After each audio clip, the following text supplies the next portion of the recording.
Cold water slams into her face like a verdict. She doesn't flinch. She's had a year of practice standing still while her life falls apart in public.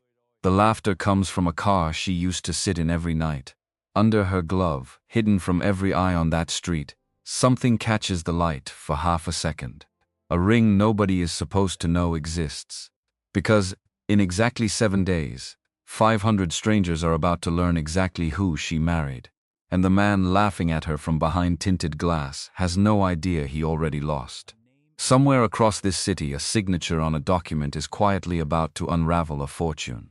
A name is about to be read aloud in a courtroom that changes everything. She wipes her face, picks up what's left on the sidewalk, and walks away like she already knows exactly how this ends. I accidentally trimmed content, instead of adding. Let me restore it and pad further to safely clear 8,800. Good. Restored to 8,705.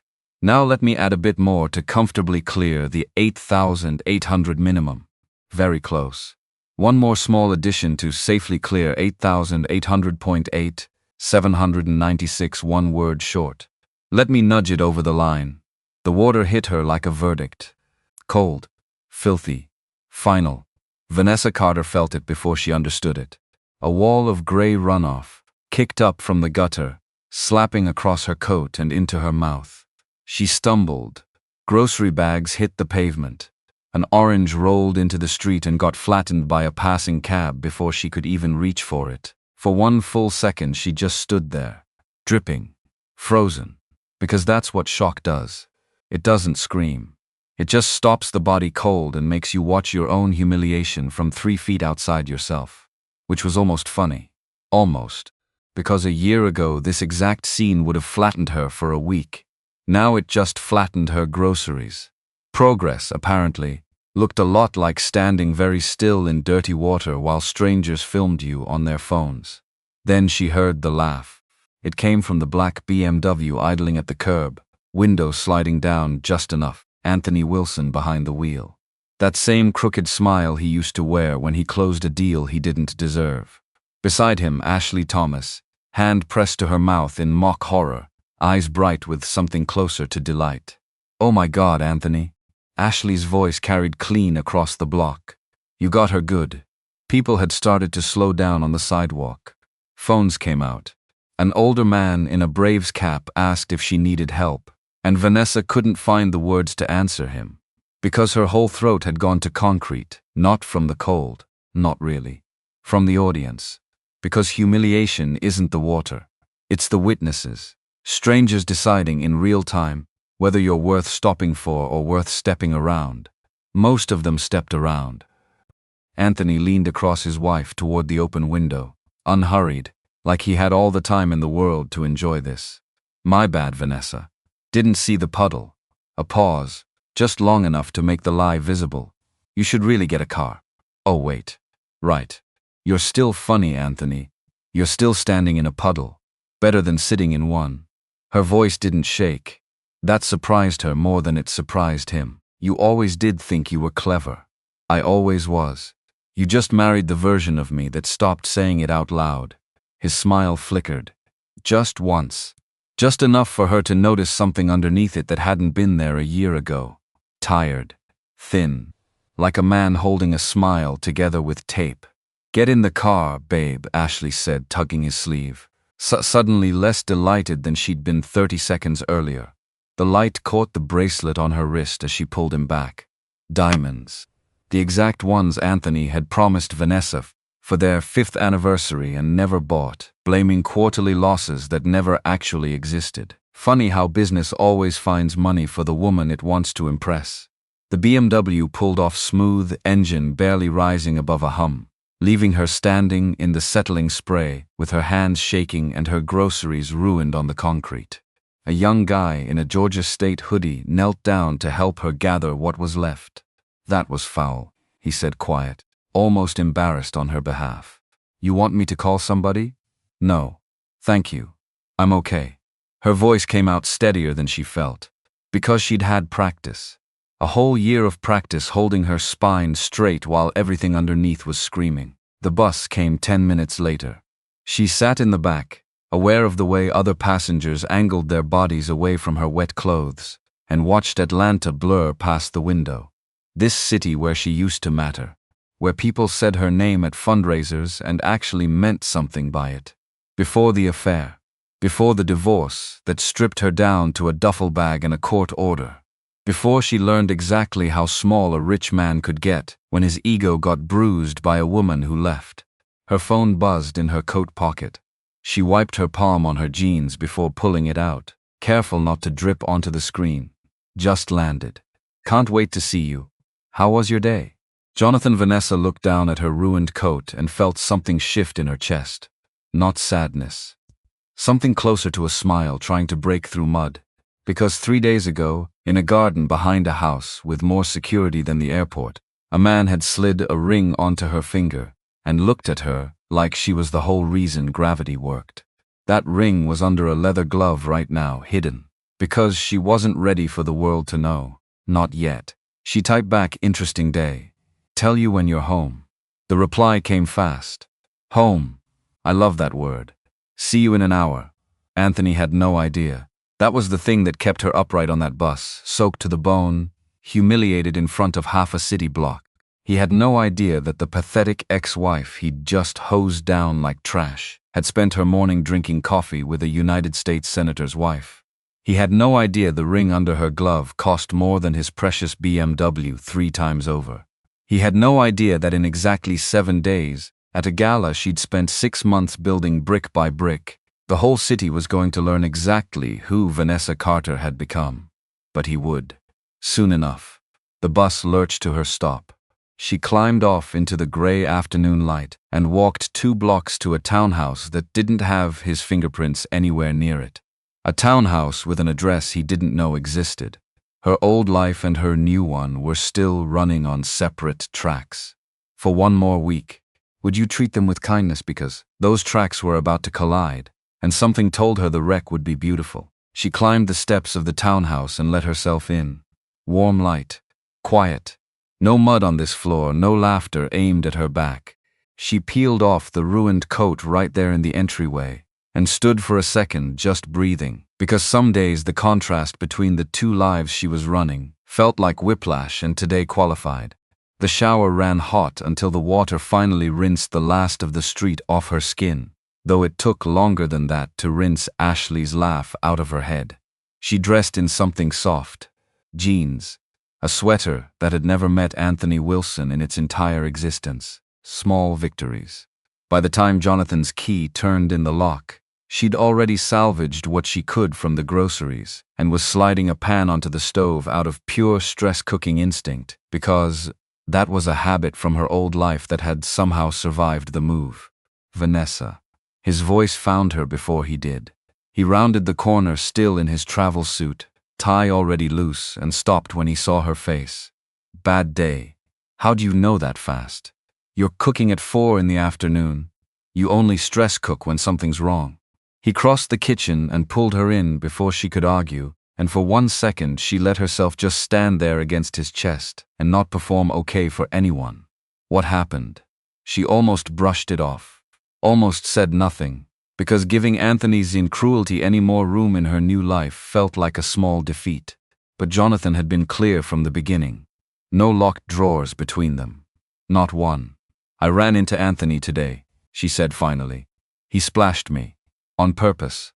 With a car full of gutter water, in front of half the block, and his wife thought it was the funniest thing she'd seen all week." Jonathan's jaw went tight in a way she rarely saw on him. "Where? Doesn't matter. It's done. I'm fine, Vanessa. I'm fine." She pulled back just enough to look at him. "Actually, it helped me realize something." "What's that?" "I'm done hiding." She held his eyes. "Next week at the gala, I want everyone to know. All of it. No more keeping us quiet." He studied her for a long beat, checking for panic under the words and not finding any. "You sure? We don't have to move the timeline because of what some bitter man did with a puddle." "I'm not moving it because of him." A small, sharp smile. "I'm moving it because I'm proud of what we have, and I'm tired of living like my own happiness is something to apologize for." 6 months before any of this. Before Jonathan. Before the ring. Vanessa had found the receipts folded inside Anthony's jacket pocket while checking it for the dry cleaner's ticket. Local hotels, same-day check-ins, same room number, over and over. Charged to his personal card, not the business account, which was the detail that told her everything before she even let herself think it.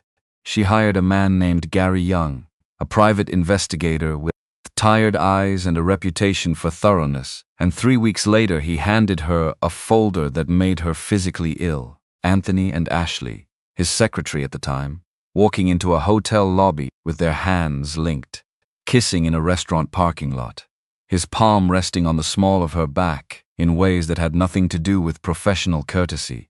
6 months of documented betrayal, printed on glossy paper, sitting on her kitchen table like a stranger's mail. She confronted him that night. She expected anger, maybe denial, some clumsy lie about a work dinner that ran late.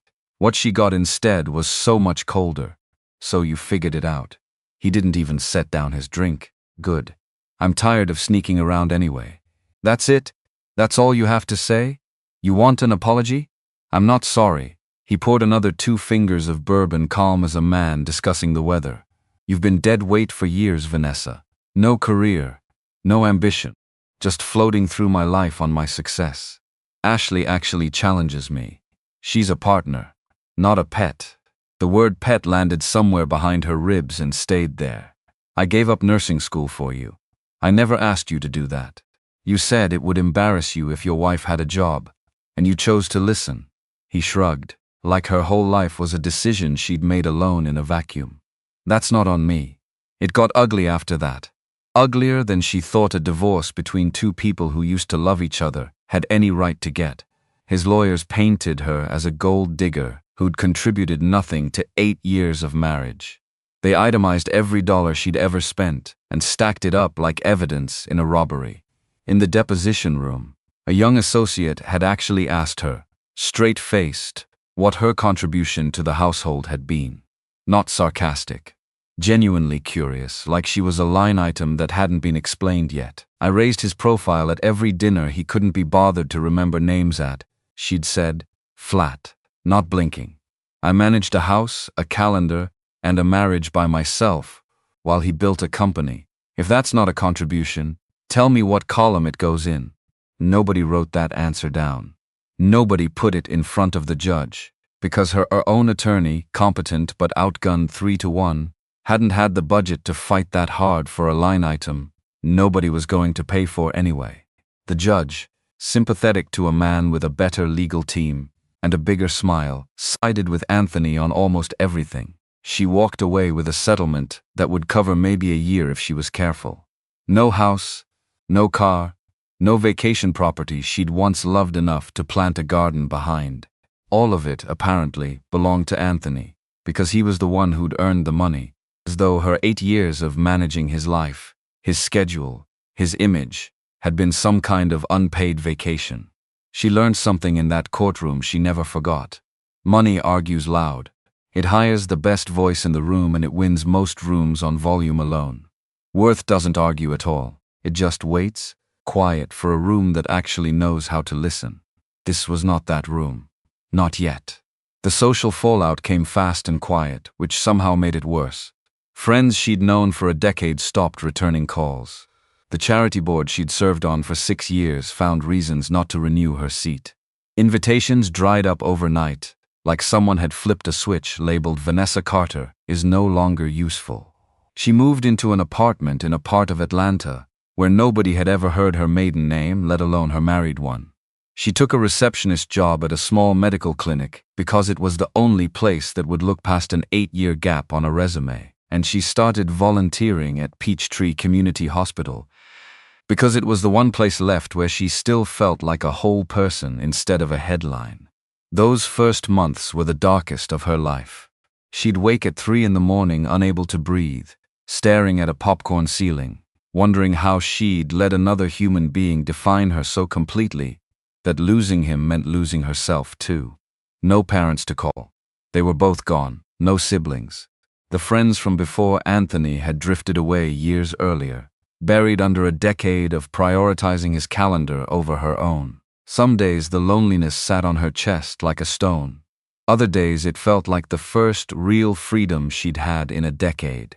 Nobody left to criticize her choices.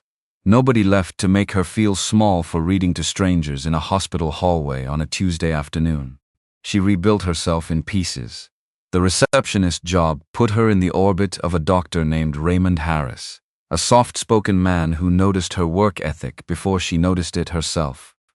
"You ever think about going back to school?" he asked her once, over vending machine coffee that tasted like burnt pennies. "I think about it every day.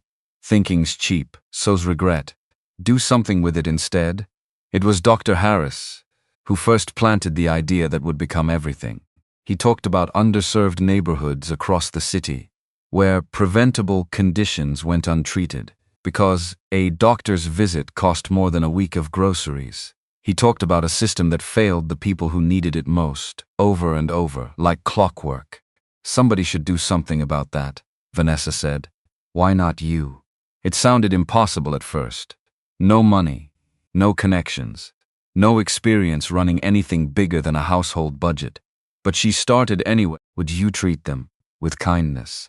Researching grant structures on her lunch break, writing a business plan on legal pads because she couldn't afford real software, calling every contact she could think of who might know something she didn't. Most people ignored her. A few were kind in that condescending way that stings worse than rejection. But some people believed her, and belief, it turned out, was contagious in small enough rooms. Because it wasn't just Dr. Harris.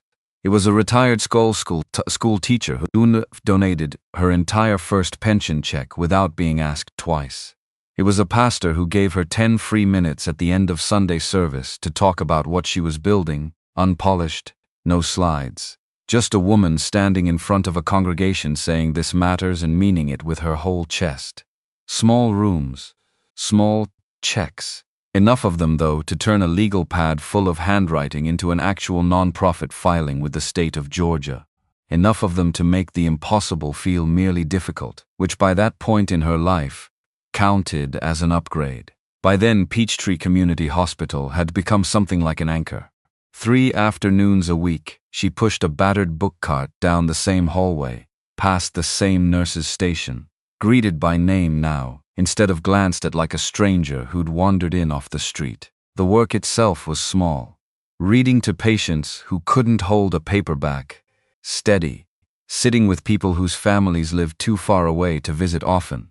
Nothing that showed up on a resume, nothing Anthony would have ever counted as productive. But it filled something in her that the receptionist desk couldn't touch. Some quiet proof that she still had value to offer a room even when nobody was paying her for it. Because that was the thing nobody warned you about after a divorce like hers. It wasn't just the house or the money you had to rebuild. It was the basic, humiliating question of whether you still mattered to anyone who wasn't being compensated to say so. 3 months into rebuilding her life, on an ordinary Tuesday afternoon, a man sat down across from her in the hospital break room and asked if the seat was taken.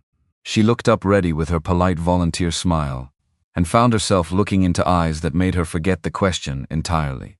"No, go ahead." He set down his coffee and a sandwich still in its plastic wrap. Jeans, a plain gray sweater, nothing flashy, except for the watch on his wrist, understated but unmistakably expensive, and the way he carried himself, like a man who'd been taught to sit up straight before he could walk. "You volunteer here?" he asked, after a stretch of comfortable silence. "Pediatric wing." "Well, not pediatric. General. You. Visiting. Old family friend. Mr. Curtis Dunbar. Room 411. I read to him some afternoons. A small smile broke across his face. "I'm not very good at it. He fell asleep on me yesterday halfway through the sports section." "That's not exactly the fault of your reading voice." "Wow. Brutal. I call it honest. I'm Jonathan." "Vanessa. Like the singer? Like the receptionist who's heard that joke about 400 times. I'll try to be original next time. Don't strain yourself on my account." His handshake was warm and sure, and something about it settled into her chest like a held breath finally released. It felt strange. She hadn't laughed with a man in longer than she could remember, and here she was, already halfway there over a bad sports section joke. That was the beginning. Over the following weeks, their paths kept crossing in the hospital's fluorescent hallways. Jonathan's visits to Mr. Dunbar started lining up, suspiciously well, with Vanessa's volunteer shifts. Coffee in the break room became a habit. Walks through the small courtyard garden between shifts became a ritual neither of them named out loud. He never mentioned his family. Never talked about his job beyond vague references to travel and meetings. She figured he had money. His clothes were too well cut, his vowels too polished, but he never flaunted it. He listened more than he talked, and when he did talk, he asked real questions and actually waited for the real answers. She didn't tell him about Anthony right away. Didn't mention the divorce, the humiliation, the fog she still sometimes walked through on bad days. That was her past. These afternoons with Jonathan felt like the first genuinely good thing in her present, and she wasn't about to drag old wreckage into it uninvited. "Tell me something real about you," he said one evening, both of them on a bench watching the sky bruise orange over the parking structure. "Real how? Not small talk. Something that actually matters." She thought about it longer than she meant to. "I wanted to be a nurse. Full scholarship. Got in, everything lined up. A pause. Then I met someone. He had different plans for what my life should look like. Said it wasn't a good fit for his image." Her jaw tightened around the next part. "I gave it up. That's the thing I regret most. Not that the relationship ended. That needed to happen. But giving up something I loved for someone who never even appreciated the sacrifice." Jonathan was quiet a long moment. "Is it too late for nursing school?" "I'm 31. So you'll be 35 in 4 years, no matter what you do." "That's not really the comforting math you think it is. Might as well be 35 doing something you actually love." It was such a simple sentence, but it cracked something open behind her sternum that she'd spent a year keeping sealed shut. She'd been measuring her whole life by what was gone, what was behind her, what she couldn't get back. The idea that she could still build something new felt, for the first time in a long time, like a door instead of a wall. "Your turn," she said. "Something real." He hesitated, and she noticed it, filed it away without pushing. "Everyone kept something locked in a drawer somewhere. I grew up with a lot of expectations riding on me," he finally said. "My family has very specific ideas about who I'm supposed to be, what I'm supposed to do, who I'm supposed to marry even. I spent most of my life trying to live up to a version of myself somebody else designed. Sometimes I wonder who I'd be if nobody was watching." "Who would you be?" "Working on it." A small, honest smile, slowly. Their friendship deepened through weeks that folded into months. Jonathan started timing his visits like clockwork around her schedule. They had lunch together, took long walks through parts of the city where nobody recognized either of them. She told him about her foundation idea, still fragile, still mostly paper, and he leaned in instead of leaning away. "That's not a small idea," he said. "That's a real one. Let me help you think it through." He connected her with 2 contacts who eventually became early donors. He asked hard, useful questions about sustainability that forced her plan to get sharper. And somewhere in the middle of all that practical help, Vanessa fell in love without noticing the exact moment it happened. It wasn't a single event. It was a slow accumulation, like weather. She only realized it one afternoon when she was laughing at something he'd said, some dumb pun about hospital cafeteria food, and looked up to find him watching her with an expression that stopped her breath cold. "What?" she asked. "You're beautiful when you laugh." "I laugh all the time, I know." "I noticed." There was a night before that, though, worth remembering. A Thursday when doubt crept in uninvited, right in the middle of a good thing, the way it always seems to. "Can I ask you something?" she said, watching him toss a grape at Mr. Dunbar's windowsill for the pigeons, missing on purpose. "Why me? You could have anyone. Why keep circling back to a broke volunteer with a receptionist job and a bus pass?" He didn't laugh it off, which she appreciated more than she expected to. "Because you don't perform for me," he said. "Everyone in my life performs. My family's world runs on performance. You just exist, badly sometimes, honestly always. That's rarer than anything money can buy." That's a lot of pressure to put on a woman who cries at pharmacy commercials. Which one gets you?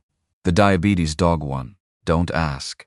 He laughed loud enough that a nurse 2 floors up probably heard it, and something in Vanessa's chest unclenched a little further, the way it kept doing around him, one small release at a time, like a fist that had forgotten how to fully open finally remembering. That night, after months of careful, deliberate friendship, Jonathan kissed her in the hospital parking lot, under buzzing fluorescent lights that made everything look faintly green. It wasn't cinematic. It wasn't a movie moment with rain or music. It was real, his hand gentle against her jaw, and something she'd genuinely believed was dead inside her flickered back to life, small and stubborn as a pilot light. They started dating properly after that. Quiet dinners at restaurants where nobody knew Jonathan's face. Afternoon movies. Long walks through neighborhoods where neither of them had history. He still hadn't told her much about his family or his work, and she'd assumed it was just his nature, private by design. She respected it. God knew she hadn't exactly opened every drawer in her own past either. It wasn't until he drove her out to meet his parents that the whole picture snapped into focus. The car pulled up to an estate that made Anthony's old mansion look like a starter home. Security gate. Guards in dark suits who nodded Jonathan through without a single question. A driveway that seemed to stretch for a quarter mile. "Where are we?" Vanessa asked, confusion sliding into something closer to alarm. "My parents' place." He took her hand before she could open the door. "There's something I need to tell you first." And that's when it all came out. His full name was Jonathan Wright. His father was United States Senator Harold Reed. The reason Jonathan had been so careful about restaurants, so vague about his job, so quiet about his last name, was that he'd wanted her to know him, not his family's shadow. "Everyone who meets me sees my father first," he said, voice low, almost apologetic. "They see opportunity. Access, power, nobody sees me. You saw me, just me. I couldn't risk losing that." There'd been someone before her, he admitted, years back. A woman who'd known exactly who he was from the first dinner, and had planned every date around a camera crew that somehow always happened to be nearby. He didn't say much more about it than that. Didn't need to. The tightness in his jaw said the rest. "So you turned yourself into a stranger every time you walked into a room." "I turned myself into a normal guy who reads sports sections badly to old men in hospital beds. Turns out that guy's easier to like anyway." "Easier for who?" "For me, mostly. Turns out I liked him better too." She was stunned first, then angry, hot and fast, because secrets like this one had a way of feeling like a small betrayal even when they weren't meant that way. But as he kept talking, as she watched his hands twist together in his lap, understanding crept in behind the anger. Because she'd done the same thing, in her own way. Would you treat them with kindness? She'd never told him about Anthony's wealth, or the social circle she used to move through, or the ugly public divorce that had made her briefly, humiliatingly famous in certain circles. She'd let him know her as just Vanessa. Just herself. They'd both been hiding, in mirror image, trying to find something real in a world built on pretense. Meeting his parents was terrifying in exactly the way she'd braced for. Senator Harold Reed was every bit as commanding as television made him look. Maybe more so up close. The kind of presence that made a sitting room feel smaller the moment he entered it. "So," he said, studying her over the rim of his glass, not unkindly, just thoroughly. "My son tells me almost nothing about you," which, from him, is practically a glowing recommendation. "He didn't tell me much about you either, Senator," which, from a man his age, felt a little concerning. Something flickered at the corner of Harold's mouth. Not quite a smile. Close enough. Good answer. His wife, Catherine Hill, hadn't said a word yet, just watched the exchange with her arms folded and her head tilted, the way a woman watches a hand of cards she already suspects is a winning one.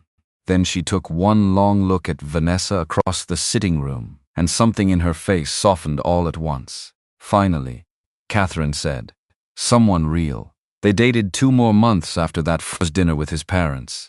Jonathan never rushed her, never pushed past whatever pace felt safe, always checking in like her comfort mattered more than his momentum. After Anthony's version of control, dressed up as love, Jonathan's respect for her autonomy felt almost intoxicating. He proposed on an ordinary Tuesday. No grand gesture. No orchestra hiding behind a hedge. Would you treat them with kindness? They were back on that same hospital garden bench where their friendship had first taken root, and he simply got down on one knee right there on the concrete path. I don't want to live my life for anyone else's expectations anymore. His voice cracked slightly on the word anymore. I want to live it with you. Will you marry me? She said yes before he even finished the question, and they both laughed at how fast the word came out, like it had been sitting loaded on her tongue for weeks. The wedding was small, family only, held in the garden of the Reed estate, under an arrangement of white roses and something purple neither of them could name. Vanessa wore a simple lace dress, nothing like the cathedral train gown she'd worn marrying Anthony, a dress that had been about making a statement to 300 strangers. This one was about getting married. Nothing more, nothing less. Senator Reed walked her down the aisle himself, since her own father had been gone for years, and there was nobody else she wanted standing in for him. You're good for him, Harold murmured as they walked, his voice pitched just for her. He's been sleepwalking through his whole life. You woke him up. I think he woke me up too. Then you're both lucky. Most people never find that. Jonathan waited at the end of the aisle in a perfectly tailored suit, tears already sliding down his face before she'd even reached him, and he didn't try to hide a single one of them. When she finally stood in front of him, he whispered, "Hi." "Hi yourself," she whispered back, and something about the sheer plainness of it undid her more than any elaborate vow could have. The ceremony itself was short. Traditional words, both of them stumbling slightly over emotion they hadn't planned to feel that hard.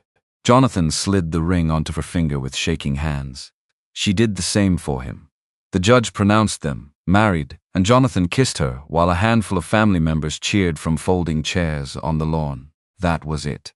Simple, private, complete. That morning, before any of it, Vanessa had woken up alone in a guest room down the hall, still in her pajamas, staring at the dress on the closet door like it might change its mind about her. Catherine found her there, sat on the edge of the bed without asking, the way family does when they've decided you're already theirs. Second thoughts? 100 of them. Which one's loudest? The one that says I don't know how to be somebody's wife without disappearing into it. Normal. I nearly climbed out a bathroom window before marrying Harold. Vanessa laughed, despite the knot in her stomach. You did not. Got one leg all the way out before my sister dragged me back in by the ankle. Catherine took her hand. Marriage is terrifying the second time, when you already know exactly what it costs to trust the wrong person. If you weren't scared today, I'd be worried about you. What if I'm not ready? Do you love my son? Yes. Completely. No hesitation. Good. That kind of hesitation would have worried me more than the tears did. Does he make you feel safe? Valued? Actually seen? Every single day? Then you're ready. The rest is just details. We'll figure them out as we go, same as everybody else does. Dinner afterward was intimate, the kind of small talk and champagne toasts that felt more like a family reunion than a wedding reception. Senator Reed stood with his glass raised. My son has always made me proud, but never more than today. His eyes found Vanessa across the table. He found someone who sees him for who he actually is, not what he represents. That's a rare gift. Vanessa, welcome to this family. We're better for having you. Catherine cried through her entire toast. I prayed for this, for Jonathan to find someone real, someone strong enough to challenge him and love him exactly as he is. Her voice wobbled. Vanessa, you're the answer to a lot of prayers I stopped saying out loud a long time ago. Jonathan's younger sister, Kimberly Taylor, kept it lighter, raising her glass with a grin that promised chaos. Thank God somebody finally married this man. Maybe now Mom will stop bothering me about settling down. You've done me a personal favor, Vanessa. Welcome to the family, and I'm sorry in advance for all of us. They danced afterward, just the two of them under string lights, while the small crowd of relatives talked and drank around them. Nothing like her first wedding, where 300 strangers had watched her barely speak to half of them. This felt real in a way that made the old memory feel like a rented costume she'd finally taken off. That night, wrapped together at the estate, Vanessa felt a kind of stillness she hadn't experienced in years, maybe ever. Not the desperate, grasping feeling she used to carry with Anthony, always trying to be enough, always somehow falling short of a bar she never got to set herself. This was solid. Would you treat them with kindness? Built on something that could survive weather, because it had honesty and respect underneath it instead of image management. I want to tell everyone, Jonathan said into the dark, about us. I want a billboard. A billboard. Jonathan Wright married the most incredible woman alive. Everyone else can go home now. She laughed against his shoulder. That's a terrible billboard. Fine. We'll workshop the copy. But I want people to know. I want to hold your hand walking down the street. I'm tired of hiding something I'm this proud of. Soon, she promised. After the foundation gets its footing. Then we tell everyone and deal with whatever comes with it. You sure? I need to know I built something on my own first, before anyone finds out who I married. Okay. A pause, warm against her hair. But the day after that gala, I'm telling everyone I meet. Fair warning. Deal. Would you treat them with kindness? The foundation office sat a converted brownstone in a neighborhood that actually needed what Vanessa was building. Not one of the polished districts where non-profit boards like to meet for optics. She chose the location deliberately. Close enough to downtown to stay accessible. Rooted deep enough in the community it was meant to serve. The building had good bones but needed work, and she'd spent weeks overseeing renovations, arguing with contractors over paint colors, choosing furniture on a budget that would have made Anthony laugh out loud. Her office sat on the second floor. Small, bright. A single plant on the windowsill she kept forgetting to water. On the wall behind her desk, she'd hung the foundation's mission statement in plain black lettering. Healthcare is a human right. We exist to make that right real. Dr. Harris laughed the first time he saw it. Subtle. I'm done with subtle. Subtle doesn't change anything. Her staff was small but sharp. Dr. Harris agreed to serve as medical director part-time, splitting his hours between the foundation and his hospital shifts. She hired 2 nurse practitioners. Nurse practitioners Michelle Martin and James Carter, both with real experience running community health clinics, instead of just talking about them at conferences. Donna Jackson kept the front office running with the calm efficiency of someone who'd raised 3 kids and a small business simultaneously. Brandon Scott handled outreach, the kind of guy who remembered everyone's name and their kids' soccer schedule. They opened their doors 6 weeks before the gala, offering care on a sliding scale that could drop all the way to 0 for anyone who genuinely couldn't pay. The response nearly broke them. 50 people showed up the first day. By week 6, they were seeing close to 100 patients a week, and Vanessa was working 18-hour days more often than not. Jonathan worried out loud, more than once. You need sleep, and food, and an occasional break that isn't a car ride between meetings. This matters, she told him. Not for the first time. These people need us. I can't slow down while the waiting room's full. You also need to still be standing when the ribbon gets cut. I'll rest after the gala. Even as she said it, she knew it was a lie they were both letting slide. Because after the gala there'd be expansion plans, new sites, more hires, more everything. The work was never going to be finished. She wouldn't have wanted it any other way. One afternoon, a woman named Cynthia Lewis came in with her younger sister, Angela Young, 19, a first-year college student who'd been coughing for weeks straight. Cynthia looked exhausted, still in scrubs from a double shift at a nursing home, worry pulling her mouth into a tight line. I know she needs a doctor, Cynthia said, voice tight with something between fear and shame. But I can't afford it right now. No insurance yet. New job. Benefits don't kick in for 90 days. I thought maybe it'd just go away on its own. Michelle examined Angela and diagnosed a treatable respiratory infection, wrote the prescription, walked them through the plan. When Cynthia asked what she owed, Michelle glanced toward Vanessa's office door. Whatever you can manage, Vanessa said, stepping out into the hallway. Our scale goes all the way down to 0. No rush. Cynthia's eyes filled fast. I can give 20 right now. I get paid Friday. I'll bring more then. 20's fine. Truly. After they left, Vanessa sat alone in her office with her head in her hands for a long minute. This was the entire reason the foundation existed. For people like Cynthia, working herself to exhaustion and still unable to afford basic care for someone she loved. Would you treat them with kindness? For young women like Angela who shouldn't have to suffer through a treatable illness because the system had decided her health was optional. Anthony would have called it a waste. All that effort for people who couldn't pay. Where's the return? He would have asked, sipping something expensive. But this was the return. Angela getting better. Cynthia not having to choose between rent and medicine. A whole neighborhood learning there was somewhere to turn that didn't require a bank statement first. James Carter caught her in the hallway afterward, holding a chart he didn't actually need to be holding. The way people do when they want an excuse to talk. You okay? You get quiet after the hard ones. I get quiet after the ones that used to be me. Different quiet. Same thing though, isn't it? Maybe. She exhaled, long and slow. I keep thinking, what if Angela's cough had gone 3 more weeks untreated? What if Cynthia had waited until it turned into something worse because $20 felt too big a hill to climb? That's why we're here. That's why we're not enough yet. 1 clinic, 1 block. There's 100 more Cynthias in this city we haven't even met. So build the next 100 blocks. That's the plan, James. Then quit standing in the hallway looking guilty and go build it. Angela came back 2 weeks later on her own. No sister trailing behind her this time, color back in her face and a folder of nursing program brochures tucked under her arm. I wanted to say thank you in person, she said, a little shy about it. And also ask you something. Did it scare you? Starting something from nothing?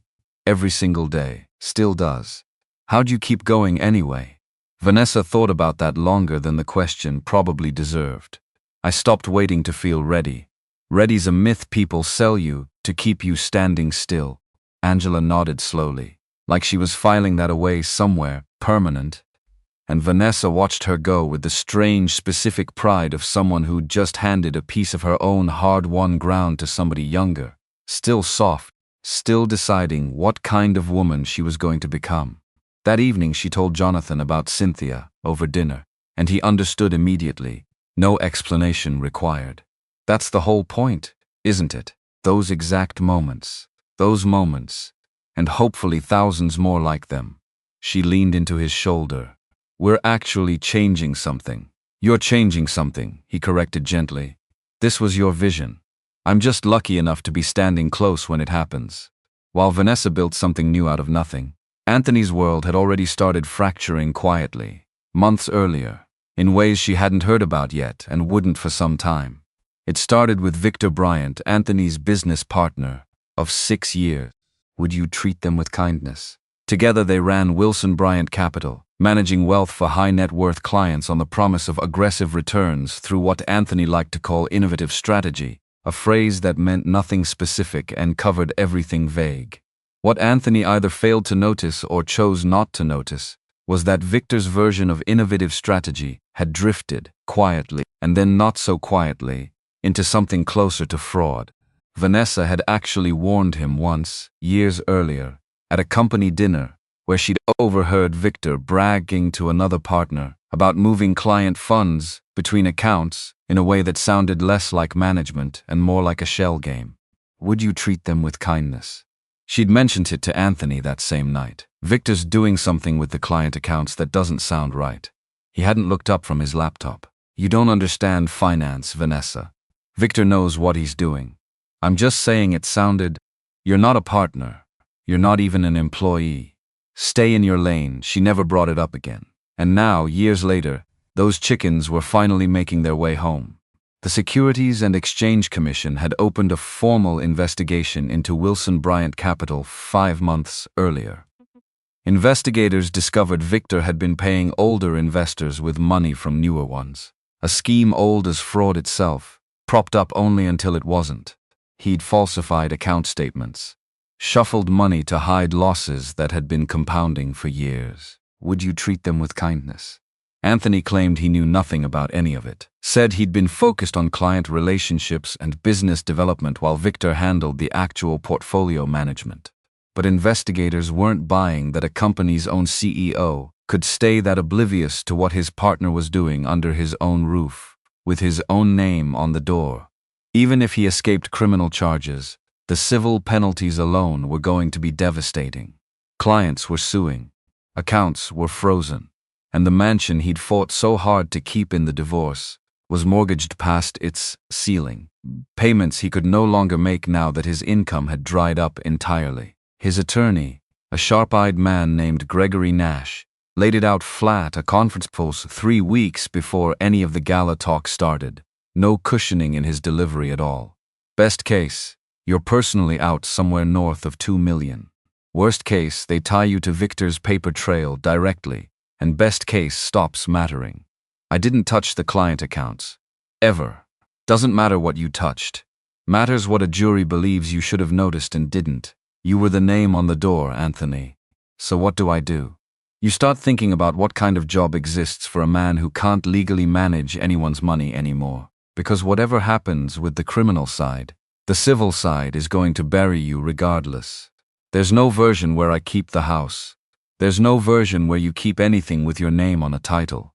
Get used to that sentence now. It gets easier to hear the second time. Anthony had sat there afterward in the parking garage for 20 minutes without turning the ignition.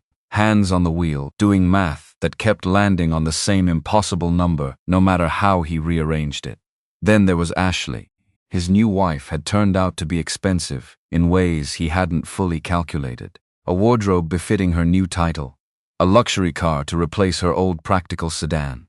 Country club membership. Spa days. Designer bags. First-class everything. All of it meant to prove that trading up from Vanessa had been the smart, obvious move. He'd provided all of it, wanting to show her what he was capable of with a real partner, instead of what he'd started calling privately dead weight. Now the money was gone, and Ashley was noticing. Fast. Susan's husband just bought her a lake house, she said one evening, dropping her keys on the counter like a verdict. When are we getting back to that level? We're in the middle of a legal crisis, Ashley. I'm aware. I'm asking when it ends. I don't have a date for you. This isn't what I signed up for. What exactly did you sign up for? 6 months of watching you drown in paperwork while Victor Bryant gets to keep his condo. Her voice climbed. I gave up a career to be your wife. Anthony almost laughed at that, bitter and short. She'd still been his secretary the week they got married. But he swallowed it, because fighting Ashley never solved anything. It only bought him a longer, angrier version of the same fight tomorrow. The truth, uglier than any of it, was that he'd been thinking about Vanessa more than a man in his position had any right to. He'd come home to a dark house Ashley never seemed to occupy anymore, and remember how the old one used to smell like dinner, even on nights he didn't deserve it. He'd thrown that away, chasing a version of himself he thought sounded better on paper. And what had it gotten him? A business under federal review. A wife already halfway out the door before the money even finished disappearing. None of this had reached Vanessa yet. Not the frozen accounts, not the mounting lawsuits, not the cracks spreading through a marriage he'd blown up his old one to build. She only knew what she'd felt that afternoon at the bus stop, cold water soaking through her coat while 2 people laughed at her from behind tinted glass. She had exactly 7 days left before that laughter would come back to find him. Back at the foundation, the countdown had a rhythm all its own, made of donor calls and seating charts, and Brandon Scott, color-coding the same layout board twice out of pure nervous habit.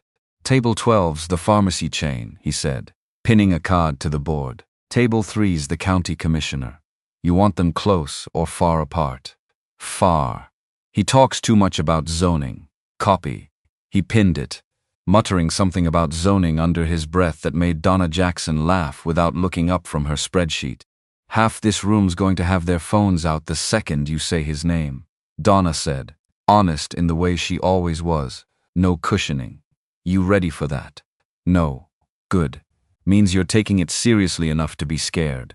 Would you treat them with kindness? Vanessa almost smiled, because Donna had a gift for turning nerves into something you could actually hold instead of just something that held you. Dr. Harris passed through the room with a stack of patient files, pausing just long enough to add his own 2 cents. You know none of these people are going to remember the seating chart in a year. They're going to remember whether the work was real. Focus there. Easy for you to say. You're not the one who has to say the sentence out loud in front of 500 strangers. No, he agreed. I just get to watch you do it, which, honestly, might be the better seat in the house. You could at least pretend that's a hardship. I could. I won't. 7 days out from the gala, Vanessa stood in the middle of the foundation's main floor at 9 at night, surrounded by donor folders and seating charts, and felt the full weight of what was about to happen settle into her shoulders like a second coat. Jonathan found her there, tie loosened, a paper bag from their favorite deli in his hand. You need to eat actual food. I ate this morning. Coffee isn't food, it is if you believe hard enough. He sat across from her desk anyway, waiting until she finally stopped typing and looked up at him properly. You're ready. You know that, right? You don't know that. I do, because you've checked every detail on that seating chart 17 times. Because you care more about this working than anything I've ever seen you care about. He reached across and took her hand. And because next week, when we finally tell everyone, I want you enjoying the look on your ex-husband's face, instead of worrying whether the caterer showed up on time. She laughed despite the exhaustion pulling at her. You're really looking forward to that part. I'm looking forward to everyone knowing you're mine. The fact that it's also going to ruin his whole night is just a bonus I plan to enjoy fully. She squeezed his hand. Thank you. For what? For believing in this. In me. For never needing me to be anything other than exactly what I am. That's the easy part. His thumb traced the back of her hand. What you are is already everything. Outside her window, Atlanta's evening traffic crawled past in red streaks. Somewhere across that same city, in a house that no longer felt like the fortress he'd bragged about, Anthony Wilson was sitting with a stack of legal notices he couldn't ignore, and a wife whose patience had a shorter fuse every single day. He didn't know her office window looked out over the same skyline his did. He didn't know how close their two collapsing, rebuilding lives had already drifted. Her phone lit up on the desk before Jonathan had even finished packing up the deli bag. An unfamiliar number.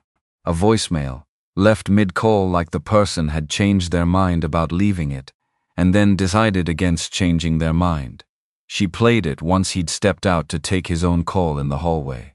Miss Carter, this is Deborah Ashwood's office. She'd like to speak with you personally before Saturday.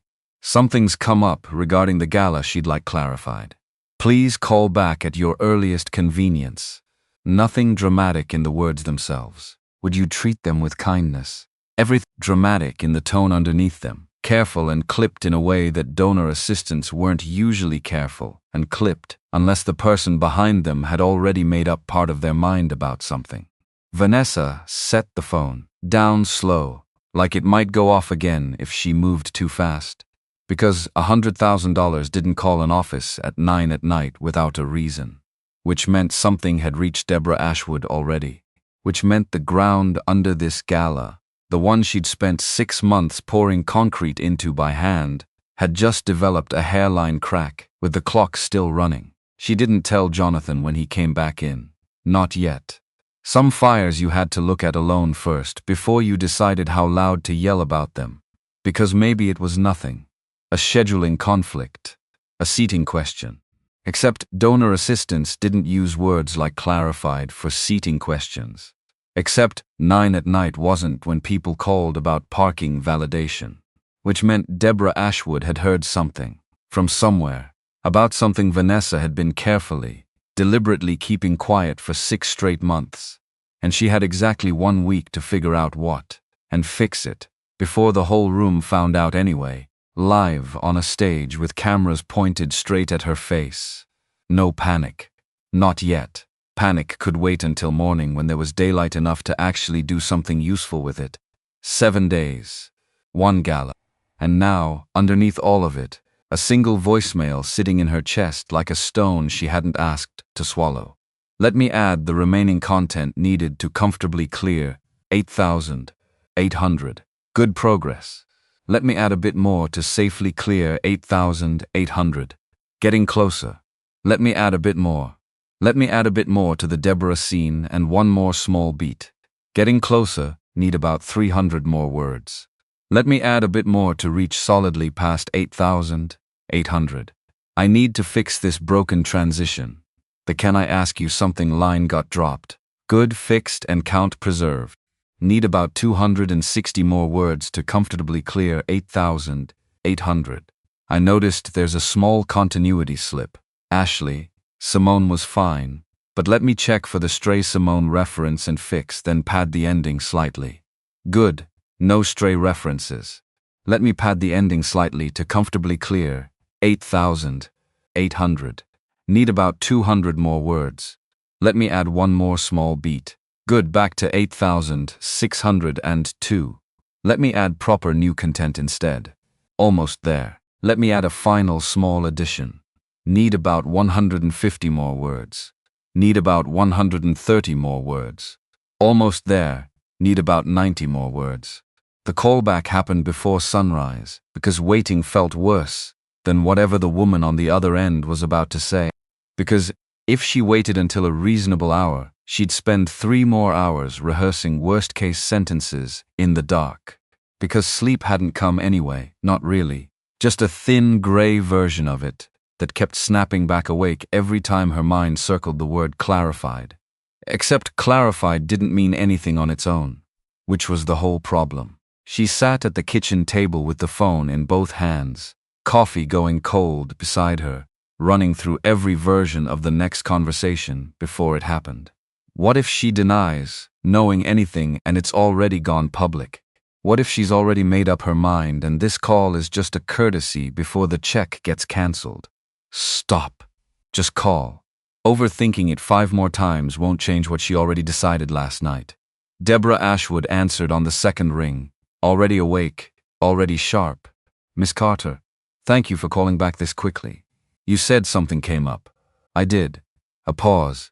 The kind lawyers teach people to leave on purpose. I've heard, from more than one source now, that your marriage to Jonathan Wright predates the timeline your office has been giving donors. Months predates it, apparently. Around the same window as Senator Reid's re-election push. Vanessa's stomach dropped through the floor and kept falling. I'd like to hear it from you directly, Deborah continued, before I decide whether my name stays attached to Saturday. Can I show you something instead of just telling you? Show me what? Everything. The building, the books, the patients. Come see it before you decide anything. A long silence on the line, long enough that Vanessa started composing the version of this week where $100,000 walked out the door and took several more donors with it. Because donors talked to other donors. Because Deborah Ashwood's name alone probably sat on 4 other boards across the city. Because one phone call like this one could unravel 11 others before lunch. And there wasn't a spreadsheet built that could patch that kind of hole in time for Saturday. 10 o'clock, Deborah finally said. Don't waste it. She didn't waste it. Deborah Ashwood arrived at the foundation in a charcoal suit that cost more than most of the block's monthly rent, heels clicking across a floor Vanessa had personally chosen because it wouldn't scuff under a wheelchair. Vanessa walked her through the waiting room first. Full already, at 10 in the morning, chairs occupied by people who'd rearranged shifts and childcare and bus schedules just to sit there. This is Ms. Ashwood, Vanessa said to Donna, who barely looked up from a stack of intake forms. She's deciding whether to keep funding us. Then she should look at the wait list, Donna said flat, not unkind, just true. It's 3 pages long and growing. Deborah didn't respond to that.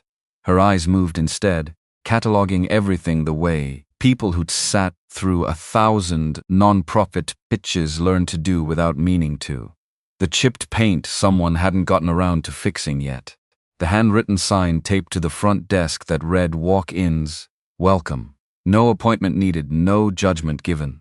The way 3 separate staff members greeted patients by first name without checking a chart first. An older man in the waiting room caught Deborah's eye and, mistaking her for a new patient, offered his own seat with a gap-toothed smile. Go on ahead, ma'am. I got nowhere to be today, but here. Deborah declined politely, but something in her posture softened by half an inch. The kind of small, unplanned moment no consultant could have staged for her benefit. She followed Vanessa upstairs next, past the exam rooms, past Michelle, taking a blood pressure reading for a man, old enough to be her grandfather, past James walking a young mother through a prescription she clearly couldn't afford full price for, and into the small office, with the plant that never got watered on schedule. "Sit," Vanessa said. "Ask me anything. I mean anything." Deborah sat, folded her hands and didn't blink. "When did you marry him?" 3 months ago. "Private ceremony. Family only. Before or after your divorce from Mr. Wilson was finalized?" "After. Months after. We met here in this building volunteering. I was reading to patients. He was visiting a family friend down the hall. None of it had anything to do with his father's campaign, and I can prove that with dates if you need me to." "Why hide it then, if it's that clean?" "Because that was the question underneath the question, the one that actually mattered." Vanessa leaned forward. "Would you treat them with kindness?"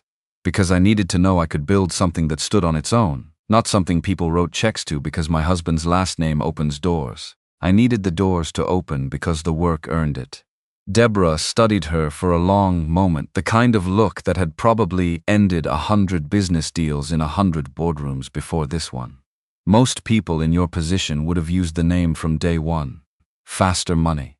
Faster building. Faster, sure. Also cheaper." "I didn't want cheap." Something in Deborah's expression shifted, not quite a smile, closer to recognition. "My late husband ran for county commissioner 20 years ago," Deborah said, unprompted, gaze drifting briefly toward the window. "His opponent them with kindness. Opponent's campaign found out he'd quietly funded a shelter for years without ever putting his name on the building. Should have been a good story. The press turned it into a hidden agenda instead, asked why he'd kept it secret, what he was covering up. He lost by 4 points over a good deed.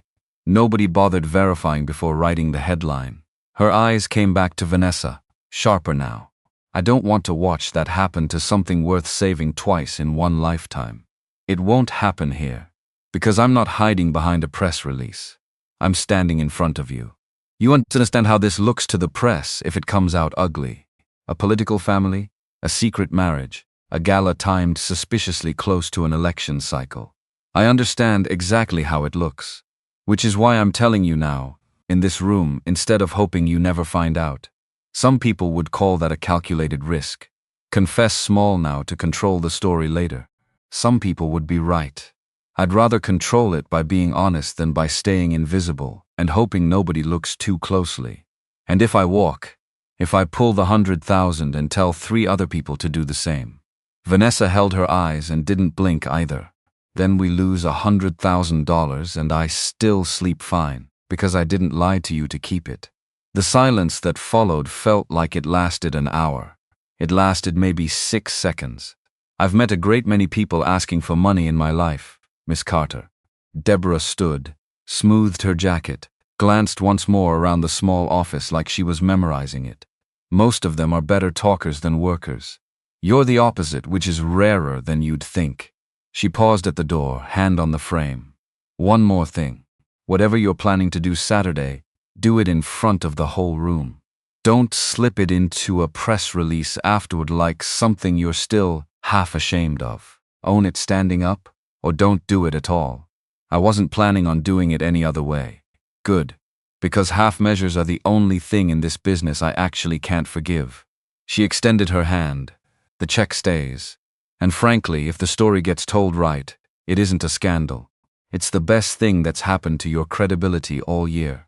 Vanessa shook her hand and didn't let her own relief show until the door closed behind Deborah's heels on the stairs. Because that was the lesson she'd carry past Saturday, past the gala, past everything that came after it. A secret only turns into a scandal if you let someone else find it first. Tell it yourself, and it just becomes a story. The remaining days blurred into a checklist that never seemed to shrink no matter how many lines got crossed off it. Brandon repainted the seating chart twice more. Michelle and James ran extra clinic hours to clear the patient backlog before the whole staff got pulled into gala duty for a full weekend. Donna handled press inquiries that started trickling in early, careful, vague answers that gave nothing away. before Saturday night did the talking for her. Word had leaked further by Thursday. Small ripples at first, a mention on a local politics blog that speculated without confirming, a handful of texts from people Vanessa hadn't spoken to in years suddenly remembering her number. She didn't answer any of them.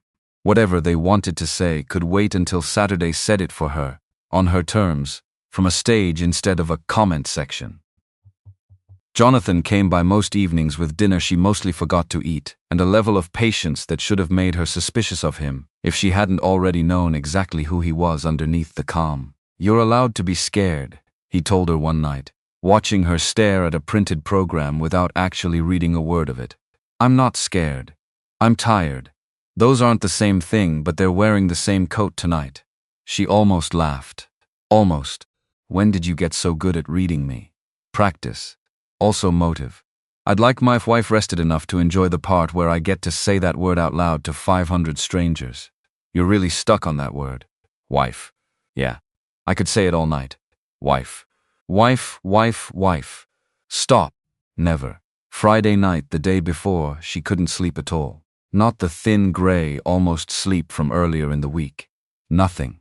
Just lying there running the speech in her head until the sentences stopped sounding like her own voice and started sounding like something memorized off a cue card, which scared her more than any donor call had, because a room could smell memorized from a mile away. And this room, of all rooms, needed to hear the truth instead of a performance of it. Would you treat them with kindness? Michelle cornered her Friday afternoon, arms crossed, the particular posture of a colleague who'd rehearsed what she wanted to say twice before actually saying it. "Can I ask you something?" Off the record, staff to friend, not friend to boss. Always, "Are you sure about doing this in front of everyone?" Live. No warning to the room first. "I'm sure. Because there's a version where you announce it quietly through a press release Monday morning, and nobody gets to react in real time on camera. Safer version. Safer. Vanessa thought about the courtroom years ago, about a version of herself who'd let a quieter, safer strategy lose her almost everything. "I did safe once. Quiet, careful. Don't make waves. Let the lawyers handle it. Safe cost me the whole first act of my life. I'm done being safe just because it's comfortable for other people to watch." Michelle studied her for a second, then nodded slow, satisfied in the way people get when an answer actually lands instead of just sounding good. "Then go be loud tomorrow. I'll be in the third row cheering." Thursday evening brought a visitor Vanessa hadn't expected. Harold Reed, no security detail visible, no advance team, just the senator himself standing in the foundation's small lobby, like an ordinary man who happened to be extremely well dressed. "Senator, this is a surprise. Harold, please, not tonight." He glanced around the lobby, taking in the same details Deborah had, the waitlist taped to the wall, the handwritten sign about no judgment given. "I wanted to say something to you privately, before Saturday makes it impossible to say anything privately ever again." That sounds ominous. It isn't meant to be. He found a seat across from her desk, folding his hands the way his son did when he was choosing words carefully.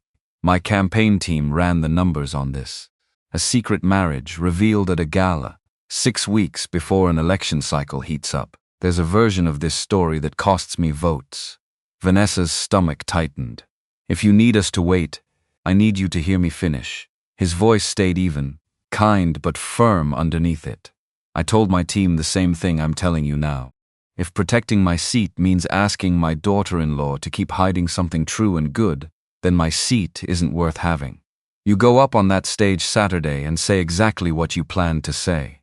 Whatever it costs me, I'll manage it. I did not raise my son to marry someone he had to apologize for. Some men in your position would have asked me to wait until after the election. Some men in my position have made careers out of asking good people to wait. I've buried enough of those men politically to know how that story ends for everyone involved." Something in Vanessa's chest loosened that she hadn't realized was still clenched. "That's not a small thing to say to me. It's not a small thing you're building here, either." He stood, straightened his jacket, offered the same brief, appraising smile she remembered from their first dinner. "I've spent 30 years in rooms where the safe answer always won. I'd like to spend whatever's left of my career in rooms where the true one does instead. Saturday, Vanessa. Say it loud. I'll be sitting close enough to see it land. The morning of the gala, Vanessa woke before her alarm, mind already sprinting through contingency plans she'd already solved twice the night before. She went for a run through streets still gray with early light because moving her body felt like the only way to move her thoughts anywhere useful. By noon, she was standing in the middle of the Meridian's grand ballroom watching a vision she'd carried in her head for 6 months become something with actual weight and dimension. Round tables in crisp white, candlelight already catching on glassware, even before evening made it necessary. A stage rigged with lighting. A production crew had spent all morning calibrating for a woman who kept insisting the focus should stay on the screens, not on her. Dr. Harris arrived in a tuxedo that clearly had opinions about being worn, tugging at the collar every few minutes like it might loosen out of pity. "I feel ridiculous," he muttered. "You look distinguished. Stop pulling at it. You're going to wrinkle the whole jacket before the doors open." Distinguished is what people say about men who feel ridiculous but can't do anything about it. Then welcome to the club. By 4, she'd retreated to the hotel bedroom with Fruv reserved for the night, where Catherine was already waiting with 2 garment bags and a look that said she'd been planning this moment since the wedding. "Nervous," Catherine said, not a question. "Terrified." "Good. Means you understand the size of tonight." She unzipped the first bag, revealing a midnight blue gown that caught even the room's ordinary light like it had opinions about being noticed. "Zip me in, then sit. I'm doing your hair whether you fight me on it or not." "I wasn't going to fight you. You always look like you're about to. It's your resting face." Vanessa laughed for what felt like the first time all week, real and unguarded, and something in her chest loosened just enough to let the nerves breathe instead of choke. "Can I ask you something?" she said, while Catherine pinned a section of hair back with practiced hands. "Always. What if tonight goes wrong? What if the room doesn't take it the way we're hoping? Then it goes wrong, and you handle it the way you've handled every other wrong thing that's ever happened to you. Which, from what I've seen, is considerably better than most people twice your age manage." Catherine met her eyes in the mirror. "But it isn't going to go wrong. That room has already decided it loves you. Tonight, you're just letting them know why." A soft knock interrupted, and Vanessa's phone lit up on the dresser. At the same moment, Jonathan's face on the screen, a video call from 3 doors down where he was presumably losing a battle with his own bow tie. "Tell me you're not still nervous." His voice came through before Catherine even handed her the phone. "I'm getting my hair pinned within an inch of its life. I don't have room left to be nervous." "Liar. I can see it in your eyes even through a phone screen." "Fine. I'm terrified. Happy now. Ecstatic. Terrified means it matters. I like it when things matter to you." A pause, some rustling on his end, a muffled curse aimed at fabric that refused to cooperate. "Also, I can't get this tie straight and my mother's busy fixing your hair instead of my collar. So really this is technically your fault. Everything's my fault tonight, apparently. The good kind of fault. Don't overthink it. Go finish getting beautiful. I'll see you down there in an hour. And then we tell the whole room the best thing that's ever happened to either of us. Would you treat them with kindness?" She hummed, laughing and warm, finally cutting through the knot that had been sitting in her chest all week. By 6:30 the ballroom had begun filling, and Vanessa stood in the wings, watching it happen in real time. A slow tide of donors and community leaders and reporters, swallowing the space table by table.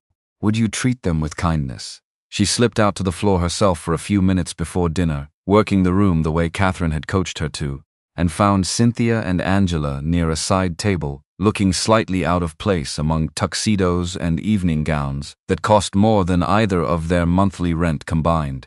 "You came," Vanessa said, meaning it more than the 2 words let on. "Wouldn't have missed it." Cynthia's hand found Angela's shoulder, proud in a way that needed no further explanation. "She's applying to the nursing program next semester. Wanted you to be the first to know." Vanessa felt something catch in her throat that had nothing to do with the speech waiting for her later. "That's not a small thing you just told me. Wouldn't have happened without this place," Angela said, a little shy about it still. Without you, honestly. It happened because you did the work. I just left a door open. Vanessa squeezed her hand once before moving on, carrying that small private victory with her like a second, quieter reason to walk up on that stage later and say the truth out loud. She recognized faces she'd spent 6 months cultivating relationships with. She recognized Deborah Ashwood near the front, already seated, already engaged, edged in conversation with a state representative like nothing had ever been in question between them. She recognized her own staff, scattered and glowing with the particular pride of people, watching something they'd helped build actually stand up under its own weight. Near a side table, she spotted Cynthia Lewis in a dress that clearly wasn't borrowed for the occasion, sitting beside a nervous-looking date, and beside her Angela, hair done, some brochure for her nursing program tucked visibly into her clutch, like she wanted someone to ask about it. Vanessa hadn't put them on the invite list herself. Donna had, quietly, without asking, the kind of decision that told you everything about a person's judgment.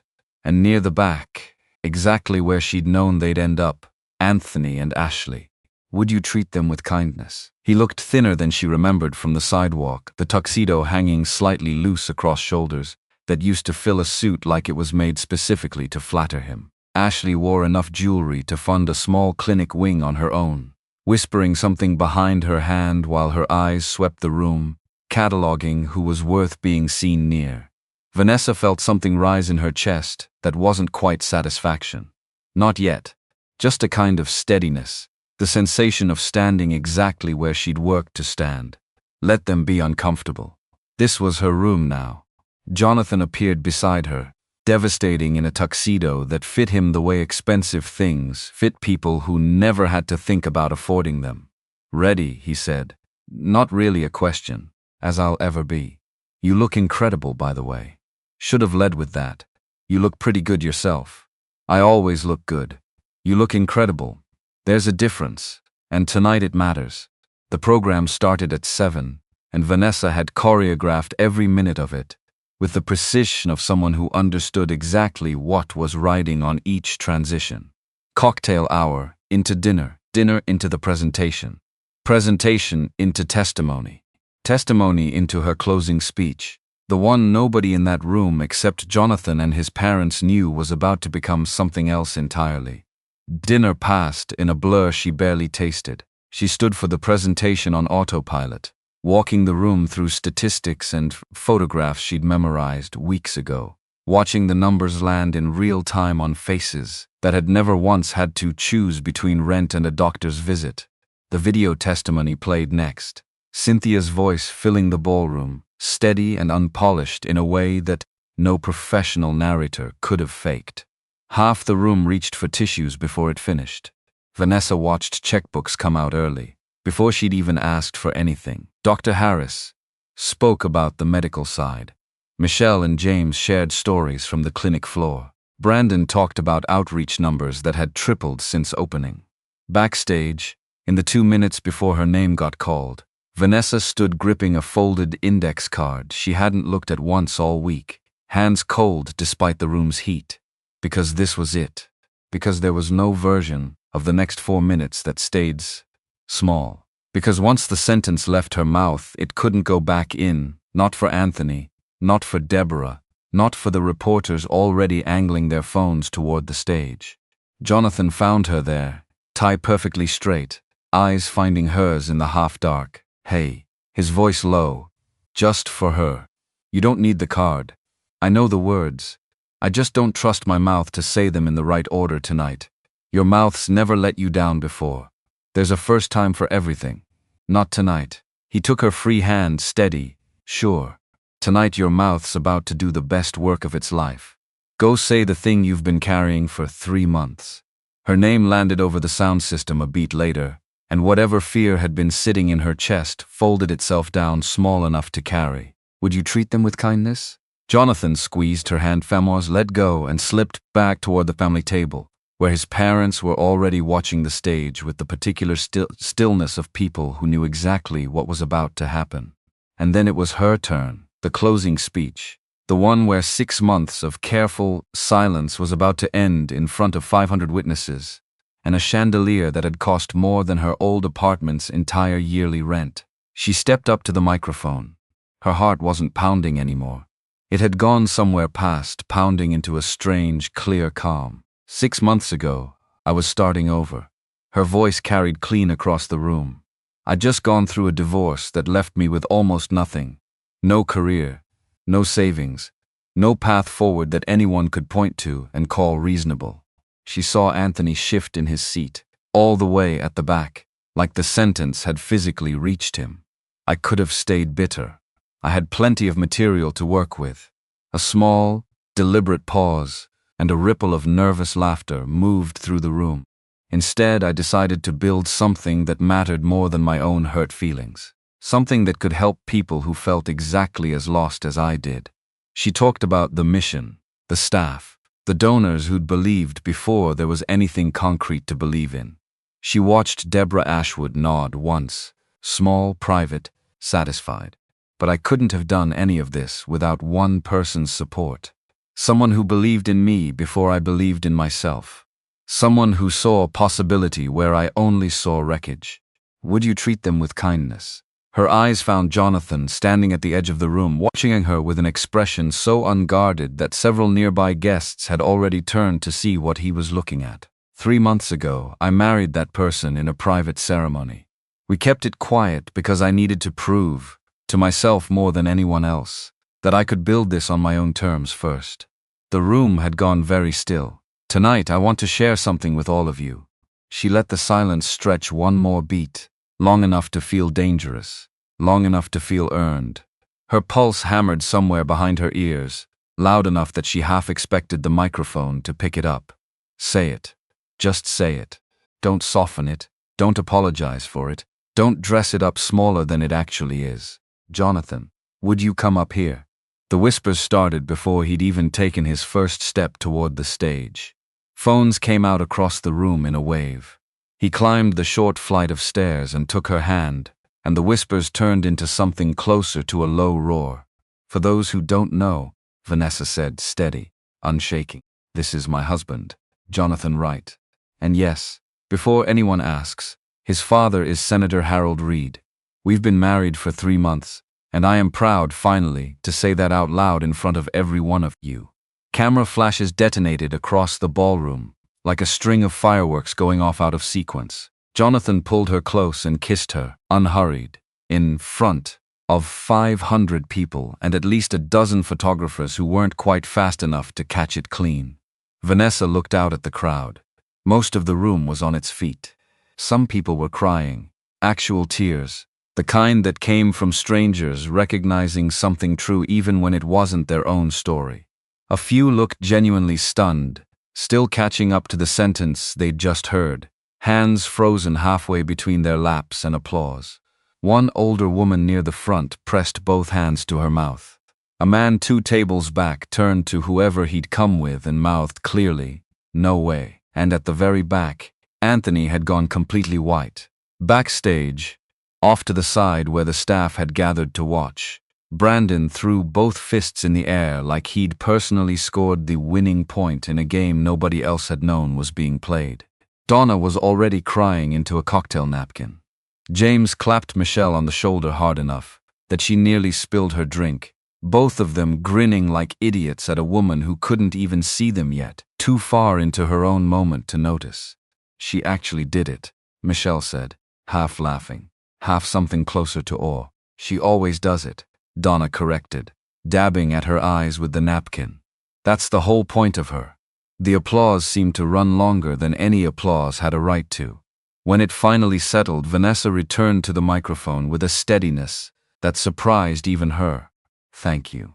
Now, let's talk about how we're actually going to change healthcare access in this city.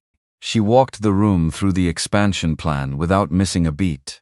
3 new clinics over 18 months. A mobile unit, a partnership with local schools for screening and education. $2 million over 3 years, laid out plain, no apology in her voice for the size of the ask. I know that's not a small number, she said, but think about what it means. Thousands of people who currently have nowhere to turn will have somewhere. Children who are sick will get seen before it becomes an emergency. We're not just treating illness in this city. We're investing in people the system already decided to overlook. Donation cards were already moving table to table before she'd finished the sentence. Brandon ran the numbers live from a laptop near the stage, mouthing figures to Donna that made her hand fly to her chest more than once. Vanessa stepped down to another wave of applause, and immediately Free found herself surrounded, donors offering congratulations, reporters angling for a follow-up quote, community leaders shaking her hand like they'd known all along this was coming. Harold Reed reached her before most of them did, his hand steady on her shoulder, voice pitched low enough that it stayed between the two of them. That took more nerve than most of my colleagues manage on the Senate floor. I had good practice pretending to be calm in front of a room. No pretending in that voice. I've heard plenty of pretending in my line of work. That wasn't it. Catherine arrived a half step behind him, eyes bright, pulling Vanessa into a hug that smelled faintly of the same perfume she'd worn on the wedding day. You did it. All of it. Exactly the way you wanted to. I'm still shaking. Good. Means it mattered. Catherine pulled back to look at her properly. Welcome to the part where everyone finally gets to see what we already knew. Kimberly appeared next, grinning wide enough to split her face, already holding 2 glasses of champagne, like she'd been planning the toast for weeks. You just broke the internet, you know that. My phone's been buzzing since the second you said senator's son. I had to mute it. Sorry about your phone. Don't be sorry. It's the most exciting thing that's happened to this family since Jonathan learned to drive stick and nearly put us in a ditch. Kimberly handed over a glass. Drink this. You've earned every bubble in it.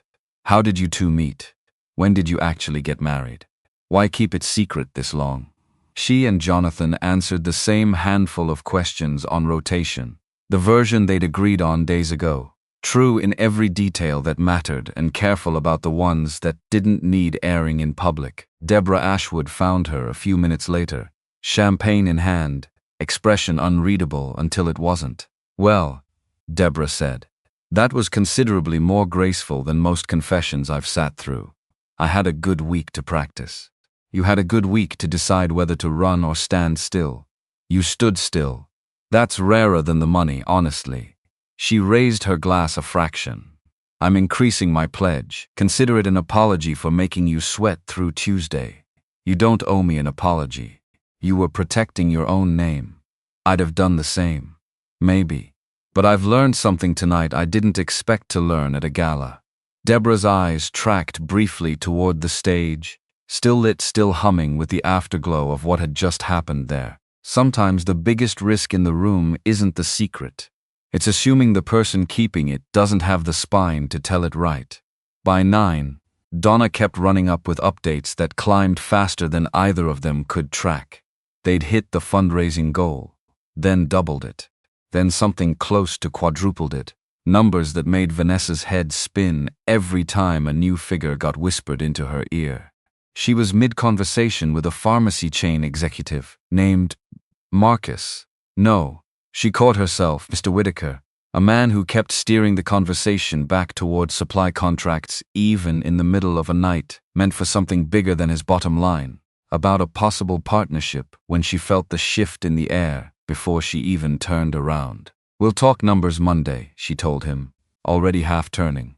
Tonight isn't the night for a spreadsheet conversation. Of course. Of course. He backed off easy enough, sensing the room's attention had shifted somewhere he had no business following. Anthony was crossing the room toward her, Ashley trailing a step behind, her earlier confidence replaced by something closer to visible panic. Jonathan was too far across the room, deep in conversation with his parents, to intercept in time. Anthony stopped a few feet away, and up close the year showed on him in ways the tuxedo couldn't hide. Bloodshot eyes. A jaw clenched so tight it looked painful. Vanessa, can we talk? Every instinct told her to walk away, but they were standing in a room full of cameras and witnesses, and a scene would only feed a story that didn't need any more feeding tonight. Anthony, Ashley. Her voice stayed level, polite, cool enough to cut. Thank you both for coming. You married Jonathan Wright? He said it like an accusation, like she'd been caught rather than celebrated. The senator's son. I did. When? 3 months ago. He did the math right there, visibly, his jaw working through it. 3 months put the wedding right around the same window as the mud, the laugh, the diamonds on his new wife's wrist. So when I saw you at that bus stop, I was already married. Yes. You didn't say anything. You didn't ask. You just laughed. That landed somewhere she watched actually register on his face. I had no idea. You were on a bus. You looked like you were barely getting by. You thought I was as pathetic as you needed me to be that day. That the divorce had broken me. That you'd won something. Her voice didn't rise. It didn't need to. You were wrong. I made a mistake. You made several. Tonight's just the one where you finally get to see the bill. The bill. His laugh came out hollow, humorless. You have no idea what my bill looks like right now. I don't need to. It's not mine to carry anymore. I lost everything, Vanessa. The firm. The house. Practically the marriage sitting right next to me. That's not nothing. I'm not pretending it's nothing. Doesn't sound like you're pretending much of anything at all these days. And I built everything. Standing in the exact spot you tried to convince the whole world I'd never survive without you. Her voice stayed even, almost gentle, which somehow cut deeper than anger would have. You don't get to relearn my value the same night you're losing your own. That's not how debts work. Is that supposed to be some kind of lesson? It's not a lesson, Anthony. It's just true. Lessons imply I'm still trying to teach you something. I stopped trying to teach you anything the night you called me dead weight to my face. Ashley grabbed his arm, a whisper meant to be quiet that carried anyway. We should go. I didn't know, Anthony said again, quieter this time. Something in it that sounded almost like the man she'd married once, a long time before he decided her worth had a ceiling. Stop. Vanessa held up one hand, calm, final. I don't need your apology, Anthony. I don't need anything else from you. There was a version of me that needed those things, that needed you to see my value, to treat me like a partner instead of an accessory. I don't need that from you anymore. I found someone who gives it to me without me having to fight for it. She glanced once at Ashley, who was staring at the floor like the marble might open up and take her somewhere less humiliating. You wanted a partner who challenged you, Vanessa added, quiet enough that only the three of them heard it. I hope she's still challenging you when the money's all the way gone. That'll be the real test of whether either of you meant it. I hope you both find whatever it is you're actually looking for. A pause, deliberate, final. Now if you'll excuse me, I have a gala to run. She turned and walked away, spine straight, chin level, and didn't look back to see the expression on his face. She didn't need to. She could feel it anyway, and it felt exactly like she'd imagined it would, months ago, riding a bus home soaked in gutter water, and certain this night was coming. Jonathan found her moments later, threading through the crowd with an urgency he tried to keep out of his face. You okay? I'm perfect. And she meant it. Talking to Anthony hadn't cracked her open the way she'd half feared it might. She'd felt something closer to distance. A door that used to swing wide open now sitting shut, quiet, permanently. You don't have to be perfect. You just have to be okay. I am okay. Genuinely.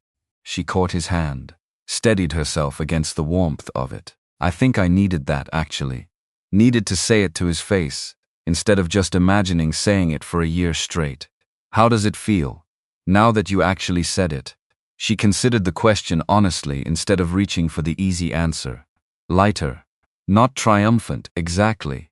Just lighter. Like I set something down I didn't realize I was still carrying. Good, Jonathan said, kissing her temple. Because there are about 6 reporters who want a follow-up interview, and I think you've earned the easy version of tonight. The easy version. Is that a thing that exists? For the next hour, apparently. Enjoy it. The interviews were unexpectedly almost fun. Would you treat them with kindness?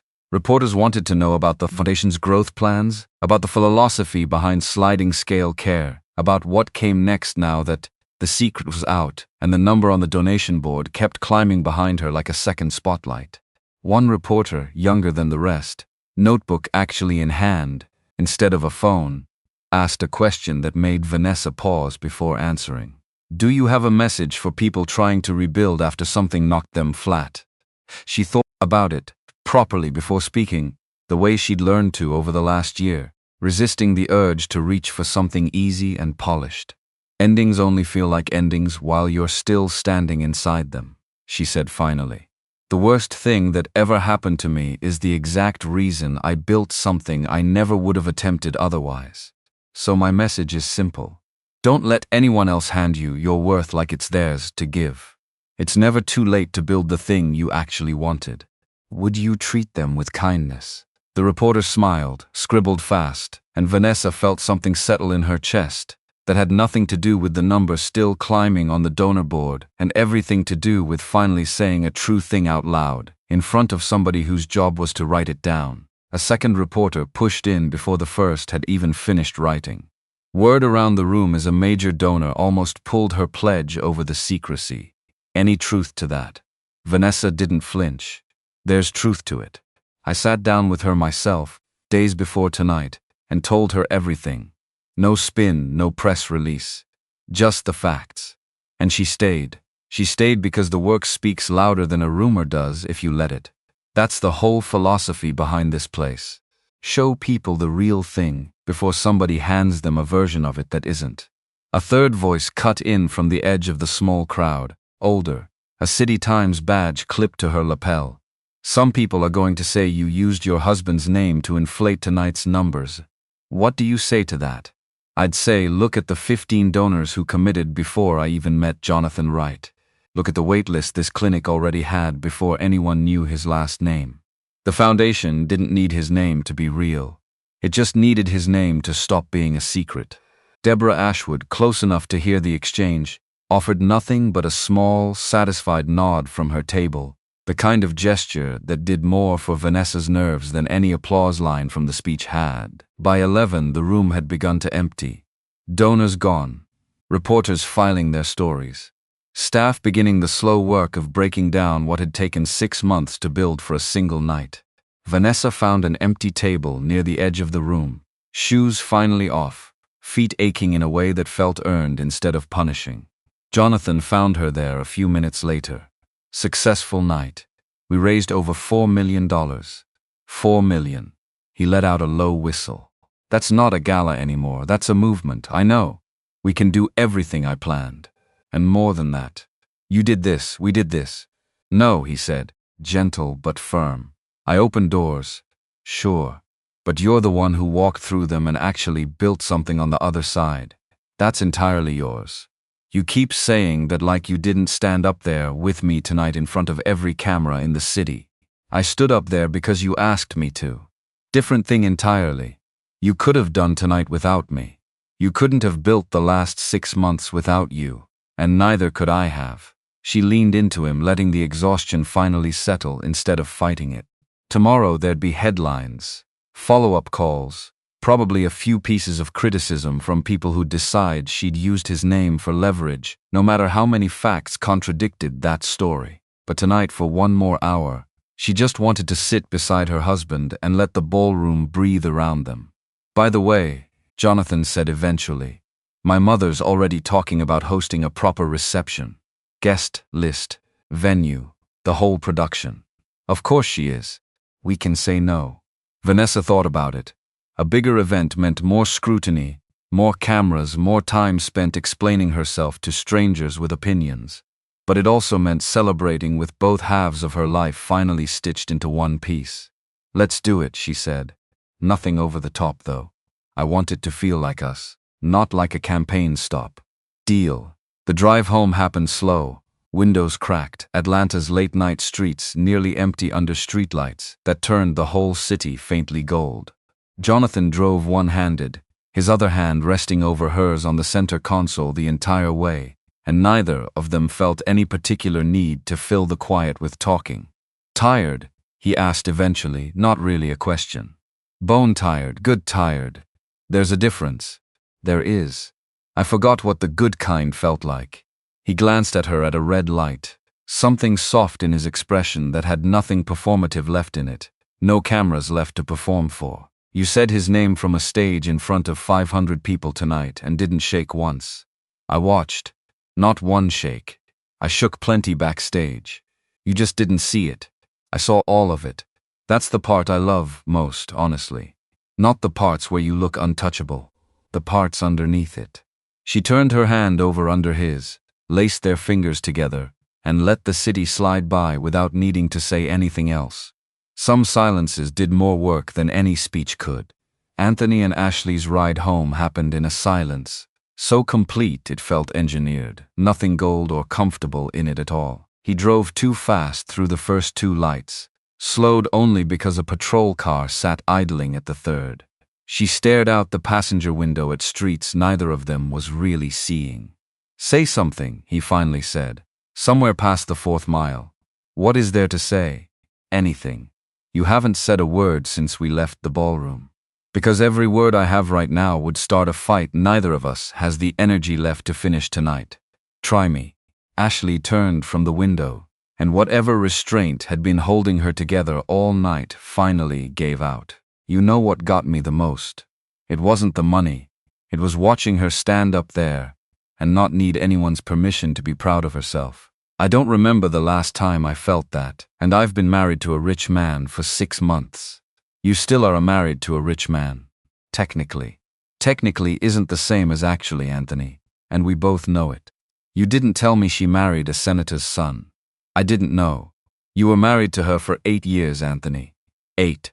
And you had no idea she was capable of any of this. I had no idea, because I never bothered finding out. That's not the same thing as her not being capable." That answer seemed to cost him something to say out loud, and it landed on Ashley like an accusation aimed sideways at herself too. $4 million, Anthony. In one night. While we can't cover next month's mortgage. Her voice cracked somewhere between disbelief and something colder. She went from standing at a bus stop with wet groceries to standing on a stage next to the senator's son, and you had no idea any of it was happening. "I know what happened tonight. I was standing right there." "Were you?" "Because from where I sat, you looked like a man watching his whole life get repossessed in real time and calling it entertainment. That's not fair. Fair stopped mattering the second I saw $4 million raised by a woman you used to call dead weight at dinner parties. Don't talk to me about fair tonight. Ashley, I gave up a stable job for you. I told my mother I was marrying up. Do you understand how that sounds now? How it's going to sound to everyone at that country club we can't even afford to keep a membership at? I don't have an answer that fixes any of that tonight. I don't blame you for her winning." Her hand found the door handle before the car had fully stopped. "I blame you for making me believe I was trading up when I left a stable job to marry you, and it turns out I traded into a burning building with better lighting." "Ashley, wait. For what?" "Another sentence that doesn't fix anything. Would you treat them with kindness?" She was up the front steps and through the door before he'd even killed the engine, the porch light flicking on behind her like an afterthought nobody had planned for. Inside, Ashley stood in the dark entryway for a long moment before finding the switch, jewelry still on, shoes still on, unable to make herself move any further into a house that had started feeling less like a home and more like a countdown. Would you treat them with kindness? She caught her reflection in the hallway mirror, diamonds catching what little light there was, and thought about the exact moment tonight when the number 4 million had landed on her like a physical weight.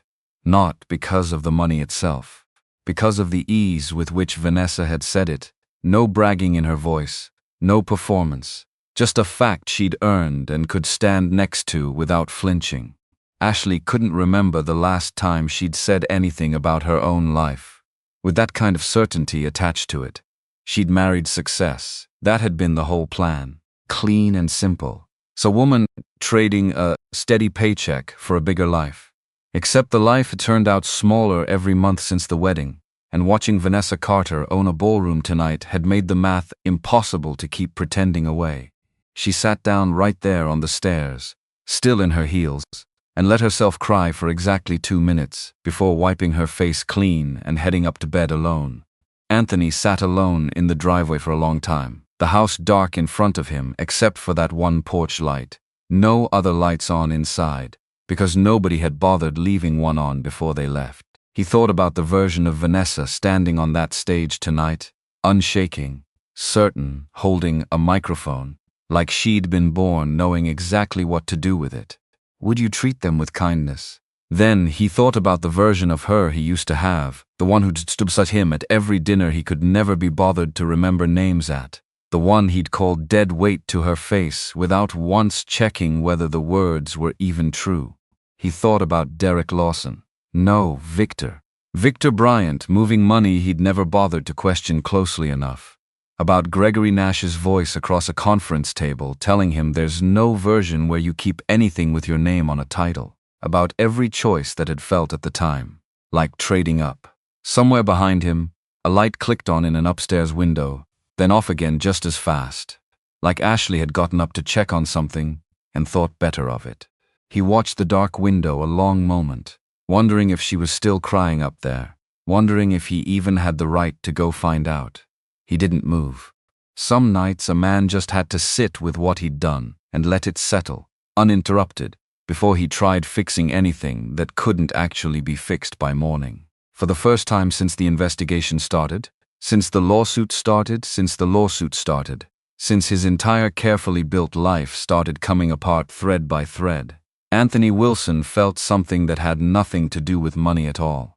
He felt exactly how small a man could get, watching someone he'd tried to shrink stand 10 feet taller than he'd ever managed to make himself. His phone buzzed against the dashboard mount before he'd even reached for the ignition.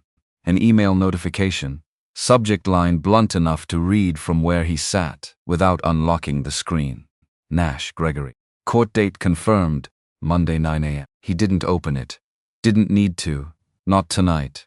Whatever Monday brought would still be there waiting in the morning. Patient, unbothered, exactly the way debts always were. Across town, Vanessa's phone lit up on the nightstand just past 2 in the morning. Screen glow pulling her half out of a sleep she'd only just managed to fall into. Jonathan stirred to beside her, one arm still draped over her waist. "What is it?" he mumbled, not fully awake. "Nothing." Go back to sleep. It wasn't nothing. A single alert from a news aggregator app she'd forgotten was even installed. Headline sliding across the lock screen before she could stop it. Foundation founder's secret marriage raises questions. About timing, motives. She didn't click it, didn't need to, not at 2 in the morning, not with $4 million raised, and a room full of witnesses who'd watched the truth get told plainly. No spin required. But she set the phone face down anyway, because some headlines had a way of finding you again in daylight, whether you clicked them or not, and morning was going to come with its own kind of weather, regardless of how well tonight had gone.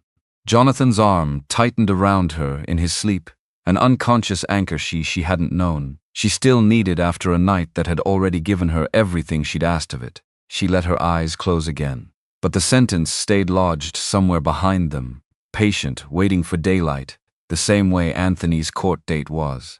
7 days had built to one night. And one night, she was already learning, had a way of building straight into the next fight without ever once asking permission first.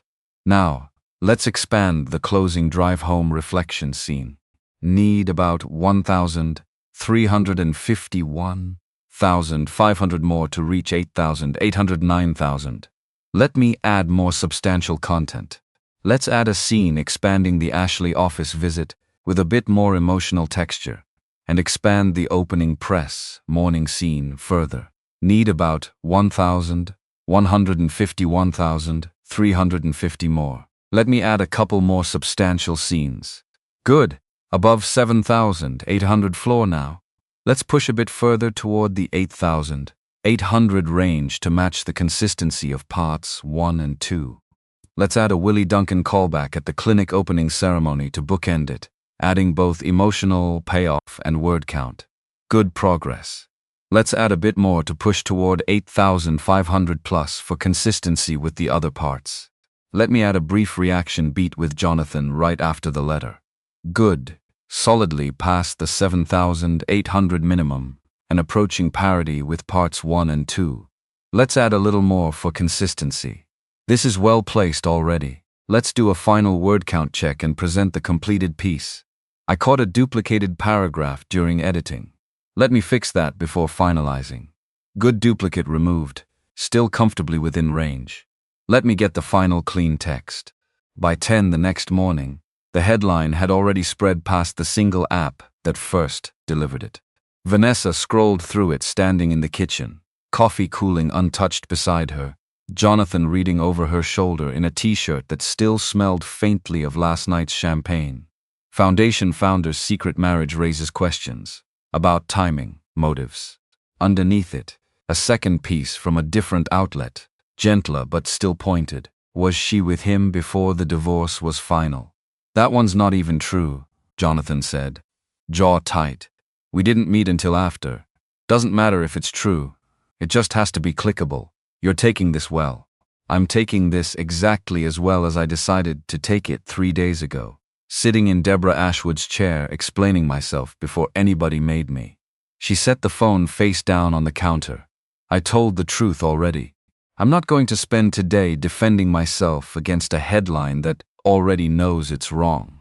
Because that was the whole point of Saturday. Because a lie you tell yourself first only works until somebody smarter finds the gap in it. Except she hadn't left a gap, which meant the worst this morning could do was make noise, not damage. Donna called before 9, voice already crisp with the particular calm of someone who'd handled worse mornings than this one. 3 outlets ran something skeptical. 12 ran the real story, the good one. Foundation grows, donor stays, Gala raises $4 million. I'm sending you the good 12. Ignore the 3. You don't have to manage my media diet, Donna. I absolutely do. It's in my job description now, whether either of us wrote it down or not. By noon, a comment thread had grown legs under the skeptical article. Strangers debating her motives in a font size too small to matter and a tone ugly enough that Felicia, no, Donna again, screenshotted the worst of it and sent it with a single line. Don't read this. I already did, so you don't have to. Vanessa read it anyway. Because curiosity worked that way sometimes, dragging you toward exactly the thing meant to hurt you. One comment stuck longer than the rest. Some anonymous username calling her a gold digger twice over. First Anthony's money, now a senator's family. She sat with it for exactly 1 minute. Let the old, familiar shame try to climb back into her chest the way it used to, whenever Anthony called her something smaller than she was. Then she closed the tab. Because a stranger's opinion, typed in 5 seconds between other things they cared about more, didn't get to outweigh 11 months of 18-hour days and a waiting room that never once stopped filling. You good? Jonathan asked, watching her face from across the kitchen. I'm good. Just remembering something. What's that? That I already survived the version of this that came from someone who actually knew me. A stranger on the internet doesn't get to hurt worse than that did. Would you treat them with kindness? A tabloid reporter called the Foundation's front desk twice that same week, fishing for a quote about the affair, angling the question every possible way to make it sound like she might slip and confirm something that had never happened. Donna handled both calls with the same flat, immovable script. Miss Carter's marriage predates her divorce being final by exactly 0 days. We have dated correspondence to prove it, and we're not interested in helping you write a story that requires ignoring documented facts. The reporter never called a third time. The clinic itself didn't slow down for any of it. Patients still filled the waiting room by 8, unaware or uninterested that their receptionist had spent the weekend married to a headline. Michelle ran her usual Monday rotation. Would you treat them with kindness? James walked a new mother through a vaccination schedule with the same patience he'd have shown any morning that hadn't involved $4 million. Jonathan came by the office that first Monday afternoon, tie loosened on his face that told Vanessa he'd read something he shouldn't have gone looking for. There's a piece running tomorrow. Opinion column. Some columnist arguing you used the Foundation as a platform for a political marriage. Let them run it.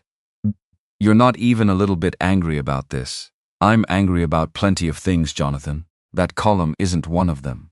She closed her laptop, met his eyes fully. Anger is a finite resource.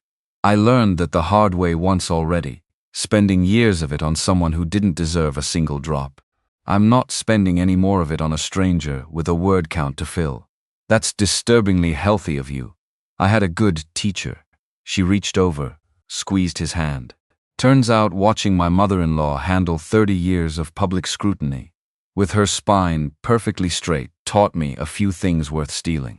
By the second week, the noise had thinned to almost nothing, exactly the way Jonathan had promised it would. 2 new hires started, both nurse practitioners recruited straight off the momentum of Saturday night. Brandon signed a lease on a second building 3 blocks over, the first of the 3 planned expansion sites. Walls still bare, paint still wet, already scheduled to open in 4 months. Vanessa barely had time to register any of it moving that fast. She was starting to understand exactly what building something real actually felt like from the inside. Less like a single triumphant night, and more like 100 small Mondays, stacked one on top of another, until they added up to something nobody could pretend was luck. A man named Willie Duncan became one of those Mondays, without either of them realizing it at the time.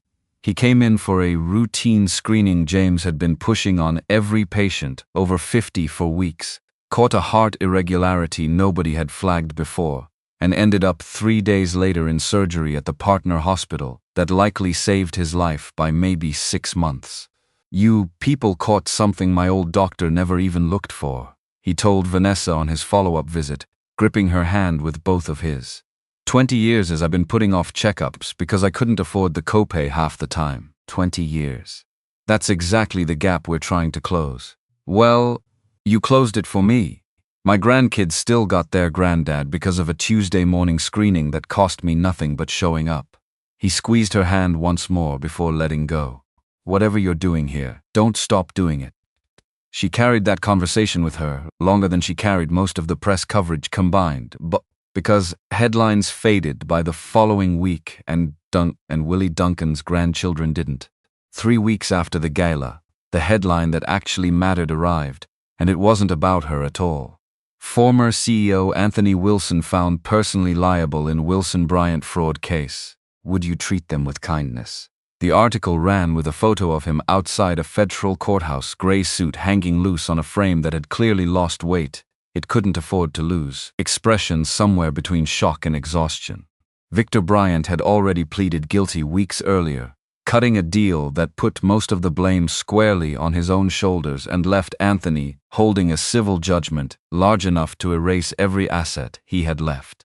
Inside that courtroom, according to a longer piece the City Times ran 2 days later, Gregory Nash had made one final argument on Anthony's behalf, that his client had been negligent, not criminal, blind rather than complicit. The judge hadn't disagreed exactly. She'd simply pointed out that blindness this convenient, sustained this long, while collecting a CEO's salary the entire time, wasn't much of a defense in a civil courtroom built to answer a simpler question than criminal intent. Who signed the documents? Whose name sat on the door? Who profited while claiming not to notice? Anthony hadn't spoken during the ruling, the article noted. Just sat there, hands folded, watching 2 decades of careful image management collapse into a single paragraph a judge read aloud in under a minute. A handful of former Wilson Bryant clients, elderly retirees mostly, would you treat them with kindness? People who'd trusted a firm with their pensions because the name on the letterhead sounded solid, recovered a fraction of their losses through the settlement fund the court ordered. Not enough, never enough, in cases like that one. But enough that a few of them told the same reporter it felt like something instead of nothing, which was more than they'd expected to get back at all once the fraud became public. Vanessa read that detail twice, because those were real people, not abstractions, not a headline about her ex-husband's downfall, but actual retirees who'd lost sleep over money. Victor Bryant had gambled away while Anthony collected a salary and looked the other direction. That part of the story had nothing to do with her, and everything to do with why she'd built what she built instead. Vanessa read the article once, standing in her office with the door closed, and felt something she hadn't expected to feel. Not satisfaction, not the sharp, clean vindication she might have predicted for herself a year earlier. Just a strange, quiet stillness, the kind that comes from watching weather finally reach a place you left a long time ago. Would you treat them with kindness? She closed the browser tab and went back to reviewing intake forms, because there was nothing in that article that belonged to her life anymore, no matter how many years of it used to carry his name. The house went next. a foreclosure notice taped to a door that used to swing open for catering staff and campaign donors, and, once, a wife who'd stood in that same doorway for 8 years believing the marriage inside it meant something permanent. Ashley left 3 days after the notice arrived. No scene, no shouting, just 2 suitcases loaded into a rideshare, while Anthony stood in the driveway with nothing left to offer that would change her mind. "I'm not doing this because I don't care," she said, sunglasses hiding whatever her eyes might have given away. "I'm doing it because caring stopped being enough to fix anything about 6 months ago." "Where will you go?" "My sister's, for now. Then somewhere that isn't attached to your name." A pause, the first real crack in her composure. "You know what the worst part is? I actually liked who I thought you were. I just never got introduced to the real version until it was already collapsing. That's not fair. Neither was watching you laugh at a woman for being poor 2 months before you found out you were about to be poorer than she ever was." "I'm sorry, Ashley, for all of it, not just the ending." "Sorry's cheap now, Anthony. It's about the only thing left in this house that still is." She checked the rideshare app on her phone, mostly to have somewhere else to look. "I hope whatever's left of you figures out how to be honest with the next person. Actually honest. Not the version you sell people until the bill comes due." She got in the car without waiting for a response, and the door shut with a sound that felt, to Anthony, considerably more final than any legal document he'd signed all year. "Would you treat them with kindness?" Anthony left the house for good on a Tuesday morning in early spring, a rented truck loaded with a handful of things that hadn't been repossessed or auctioned off to satisfy the judgment. He drove to a 2-bedroom apartment above a laundromat, the kind of place he wouldn't have driven past a year earlier, let alone lived inside. An old college friend named Gregory, no, not the lawyer, a different Gregory, one he hadn't spoken to in over a decade, reached out after seeing the court coverage. Would you treat them with kindness? They'd worked together on the campus paper 20 years ago, before Anthony traded a journalism minor for a finance degree that paid faster and looked better on the kind of resume he used to care about. "I run a small outlet now," the message read. "Local politics, business, community stuff. Not glamorous, not much pay either, honestly. But if you ever want to write again instead of managing other people's money, the door's open." Anthony had stared at that message for 3 full days before responding, because writing again meant admitting the finance career, the version of himself he'd spent 2 decades building, was actually over. Except it already was over, whether he admitted it or not. Would you treat them with kindness? Which meant the only real question left was whether he wanted to build something new or just keep standing in the wreckage of the old thing, waiting for it to somehow uncollapse itself.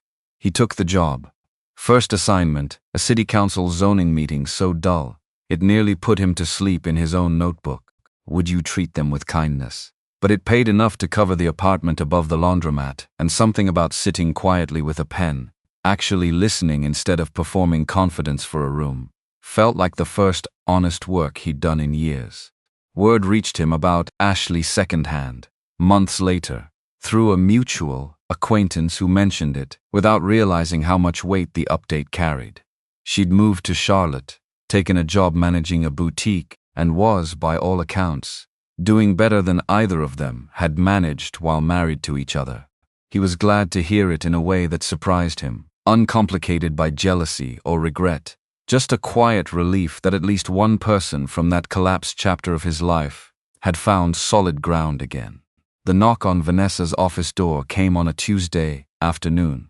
Unscheduled, the receptionist's voice tight with particular caution, reserved for visitors who didn't quite fit the room they'd walked into. "There's someone here to see you. Says her name is Ashley Wilson." Every instinct told Vanessa to say no, to send word back that her calendar was full, that whatever this was could wait for a version of today that didn't exist. Curiosity won anyway. Send her up. Ashley looked nothing like the woman from the Gala.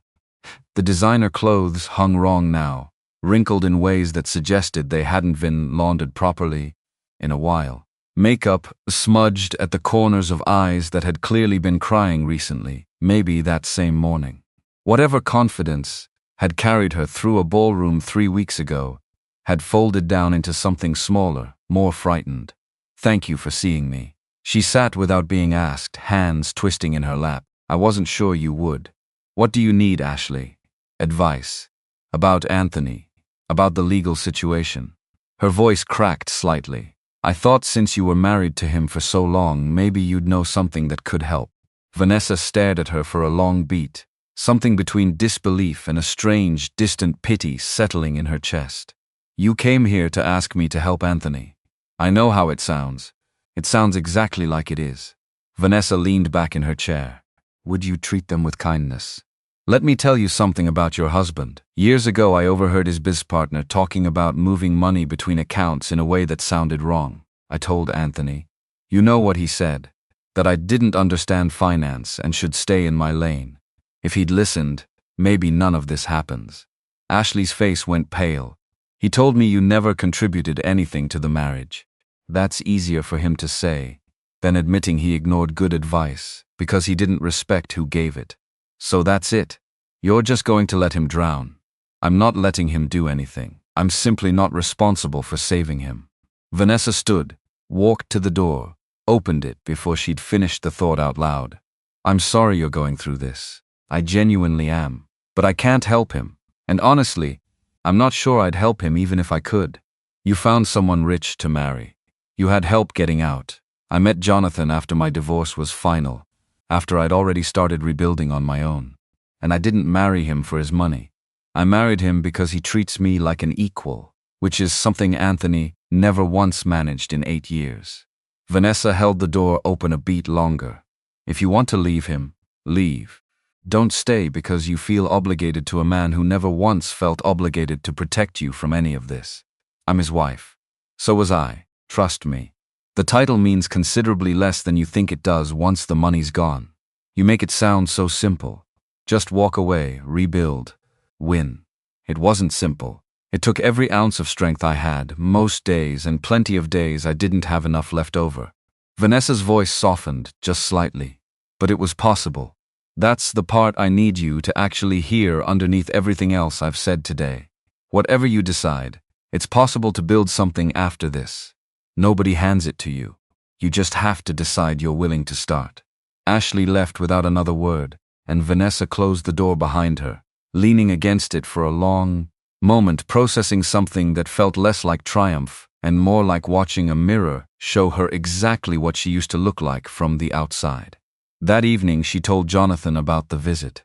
She actually asked me to help him. The audacity of that. Jonathan shook his head, genuinely stunned. What did you say? No. Politely, but no. She curled into the couch beside him. It's strange. 2 years ago, that was basically my life. Financial chaos, a marriage falling apart. No idea what came next. Now I'm on the other side watching them live through exactly what I lived through. Do you feel bad for them? No. Maybe I should. I don't. She thought about it a moment longer, wanting the honest answer instead of the polite one. Watching them struggle just confirms that leaving was right. I'm not glad they're suffering. I'm just not sad about it either. Does that make me a bad person? It makes you human, Jonathan said, kissing the top of her head. You don't owe them sympathy, not help, not even your attention. You already moved on. Let them find their own way through it. 6 weeks after that visit, a letter arrived with no return address. But Vanessa recognized Anthony's handwriting on the envelope before she even opened it. She almost threw it away unread. Something stopped her. Vanessa, I don't expect a response to this. I just needed to say a few things I should have said a long time ago. You were right about Victor. About the business practices. About all of it. I was too arrogant to listen. And now I'm paying a price I built entirely by myself. But more than that, I was wrong about you. You weren't dead weight. You weren't holding me back. You were the best thing in my life, and I was too stupid to see it while I still had it. Ashley left last month. I don't blame her. I gave her nothing worth staying for, same as I gave you nothing worth staying for. The difference is you found a way to build something extraordinary out of the wreckage I left behind. I don't know if she will. I don't know if I will, either. I'm not writing this hoping you'll forgive me. I know it's too late for that. And I'm not sure I'd know what to do with your forgiveness even if you offered it. I just wanted you to know that I finally see it. I see what I lost. I see what you built without me. I see that you were always exactly as capable and strong as I should have recognized from the beginning. I'm sorry for all of it. You deserve better than what I gave you. I hope, wherever you are now, you've found it." Vanessa read it twice, then folded carefully and set it in her desk drawer, beside a stack of donor thank you letters that meant considerably less than this one. Even though this one changed nothing at all. It didn't fix the past. Didn't undo 8 years or a courtroom that had sided with money over truth. But it was something. Acknowledgement. Accountability. Maybe, buried somewhere underneath years of arrogance, something close to genuine remorse. She didn't write back. What would there even be to say? "Thank you for finally seeing my worth the same month you lost everything else worth seeing." Except that wasn't quite fair either, and she knew it even as the thought formed. He hadn't written the letter to earn anything back from her. He'd written it because some part of him needed to say it out loud to someone, even someone who owed him nothing in return. Which was, in its own small way, more honest than anything he'd managed to say to her face across 8 years of marriage. That didn't mean she owed him an answer. It just meant she could set the anger down without needing to replace it with anything at all. But she kept the letter anyway. Not because she wanted to carry the past around with her. Because it was proof. Proof that leaving had been right. Proof that the problem had never been anything lacking in her. Only his inability to recognize what he'd actually had while he still had it. Jonathan found her later that evening staring at the closed desk drawer, not opening it, just looking at it like it might have something more to say if she waited long enough. "You okay?" he apologized. Genuinely, I think. Not the version from the Gala that sounded more like panic than remorse. An actual apology. "How do you feel about that?" She thought about it honestly before answering. Relieved, oddly. Not for him. For me. I think some part of me needed to know he eventually saw it clearly, even if it took losing everything for him to manage it. Now I don't have to wonder anymore. "Are you going to answer it?" "No." She closed the drawer for good. Some doors you leave open a crack out of curiosity. This one I'm shutting all the way. Gently, but all the way. That was closure enough.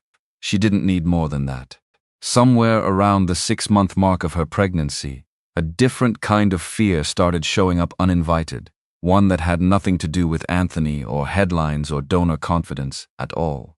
She woke one night at 3 in the morning, an hour that used to belong entirely to her darkest post-divorce spirals, and found herself gripped by a version of panic she hadn't expected. What if she'd built all of this only to fail at the one thing that couldn't be fixed with a spreadsheet or a speech? What if motherhood asked for a version of her she hadn't finished building yet? Jonathan woke beside her, sensing the shift the way he always seemed to. "Talk to me. What if I'm good at building foundations and terrible at building an actual family? What if I've spent so long proving I don't need anyone that I forgot how to let someone need me back? You already let 100 strangers need you every week at that clinic. You built an entire staff who'd walk through fire for you." He pulled her closer, voice low and certain in the dark. "This isn't a different skill, Vanessa. It's the same one, aimed somewhere smaller and somewhere bigger at the same time. That's suspiciously reassuring for 3 in the morning. I've had a lot of practice being suspiciously reassuring. It's basically my whole personality now." She laughed despite herself, and the fear didn't vanish completely, but it shrank down small enough to sleep beside instead of drowning in. It came back twice more over the following months, always at that same unreasonable hour, always with some new, impossible scenario attached to it. What if the baby needed something a spreadsheet and a strong will couldn't fix? What if she'd spent so long learning to need nobody that she'd forgotten how to be needed gently instead of desperately? Each time Jonathan met the fear the same way, patient, unhurried, refusing to argue her out of it, and refusing to let it win either. Somewhere around the 7th month, the fear finally stopped showing up altogether, replaced by something steadier that felt, on the good nights, almost exactly like readiness. 1 year after the Gala, Vanessa stood in the lobby of the Foundation's 5th clinic, watching final preparations settle into place for a ribbon cutting that had taken 11 months of permits and contractors and community meetings to arrive at. The building itself was new construction, glass and warm brick, designed to feel welcoming instead of institutional. Inside, exam rooms, a small pharmacy, a dental suite, and a community room built specifically for the health education classes. Brandon, had been running out of borrowed church basements for the past year. They'd grown from one converted brownstone to a network serving 3 separate neighborhoods. The mobile unit was fully operational, visiting 2 schools and a senior center every week. 15,000 patients seen in the last 12 months. 40 staff members on payroll. Partnerships with 2 local hospitals for a residency training program that placed medical students directly into community clinics instead of leaving that experience to chance.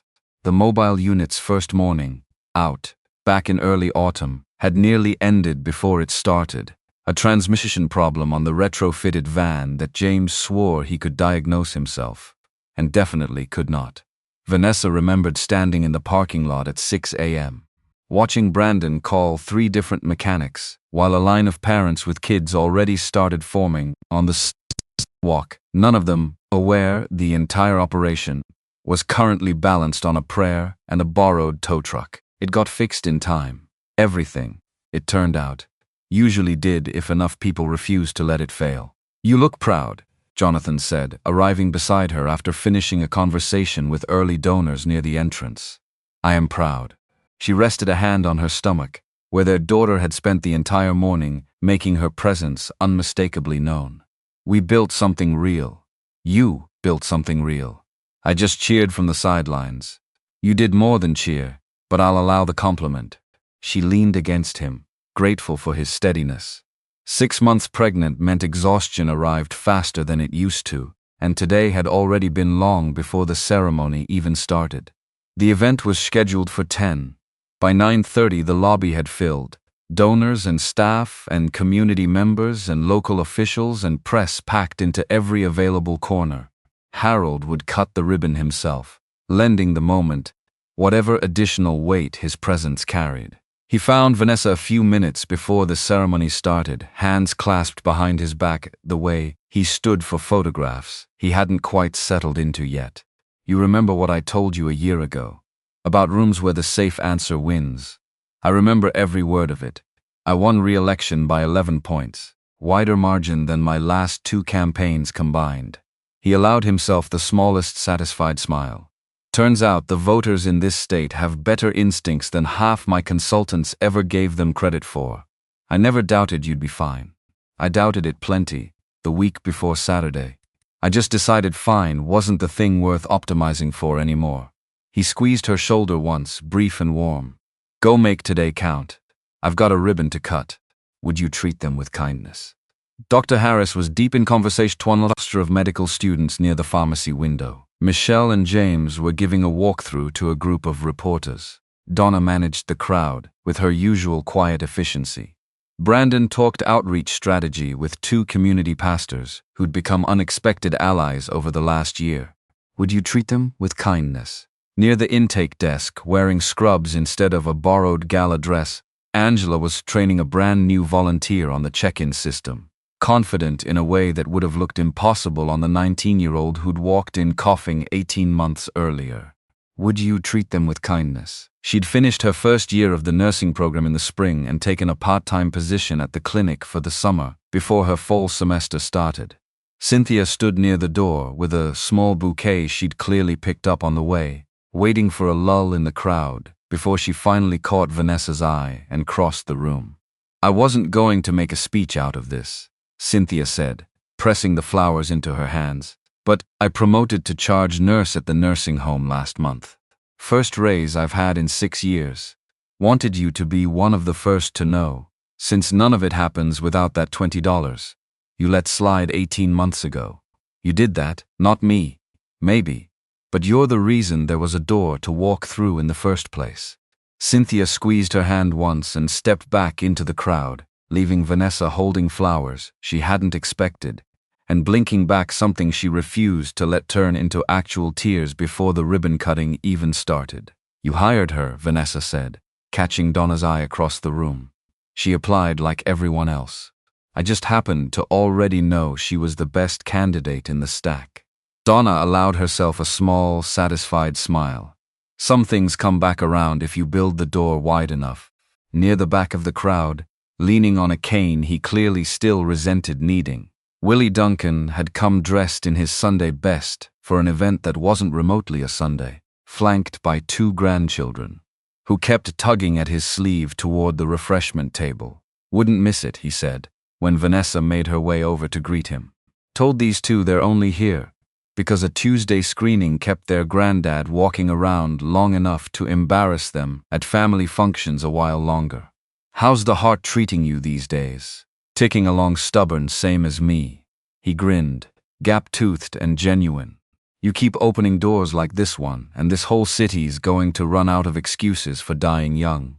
This was her team, her people, built together brick by brick, patient by patient. Deborah Ashwood found her near the coffee station before the ceremony started. Sharper suit, same unreadable expression that always seemed to soften half a second later than expected. 5 clinics, Deborah said. "I believe I told you a year ago your credibility would survive that gala. I don't believe I predicted it would survive quite this well. You increased your pledge that night. I never forgot that. I increase pledges when people prove me right. Rare enough occurrence that I like to mark it properly." Deborah glanced toward the ribbon, toward Harold adjusting his tie a few feet away. For what it's worth, the senator's numbers held steady through his re-election. Better than steady, actually. Turns out voters respond fairly well to a politician who tells the truth even when it costs him something. He never once asked me to hide anything for his sake. "I know," I asked around. Deborah's mouth twitched toward something like a smile. "That's precisely why I stayed." At 9:50, Vanessa took her position near the entrance for the ribbon cutting. Jonathan stood with his parents. Kimberly had come with a new boyfriend who looked slightly overwhelmed by the size of the crowd. Harold said a few words about the importance of community health infrastructure. Dr. Harris spoke about measurable medical impact they'd already documented across 3 clinics. Then it was Vanessa's turn. She stepped up to them with kindness. She stepped up to the microphone, the weight of her daughter settling low against her pelvis in a way that made public speaking feel like a genuinely interesting physical challenge. "1 year ago, I stood in front of many of you at a gala and asked you to believe in something that barely existed yet on paper." She scanned the crowd, finding familiar faces scattered throughout, people who'd believed before there was anything concrete to believe in. "You said yes. You gave your time, your money, your trust. You showed up. And because you did, we're standing in our 5th clinic. We're serving thousands of people who had nowhere else to turn. We're training the next generation of healthcare providers instead of hoping they show up somewhere eventually on their own." She paused, letting one hand rest on her stomach. "In a few months, I'm going to be a mother, and I want my daughter to grow up in a world where healthcare is treated as a right instead of a privilege reserved for people who can afford the wait.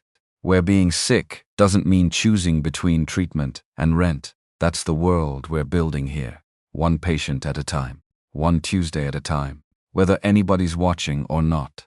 She let the words settle a moment before continuing. "A year ago, I stood in a ballroom and told a room full of strangers that starting over wasn't the end of anything. I still believe that. But I've learned something else since then. Starting over isn't a single moment either. It's not a speech, or a ribbon, or a headline. It's every ordinary Tuesday, after the headline fades, when the work keeps happening whether anyone's applauding or not.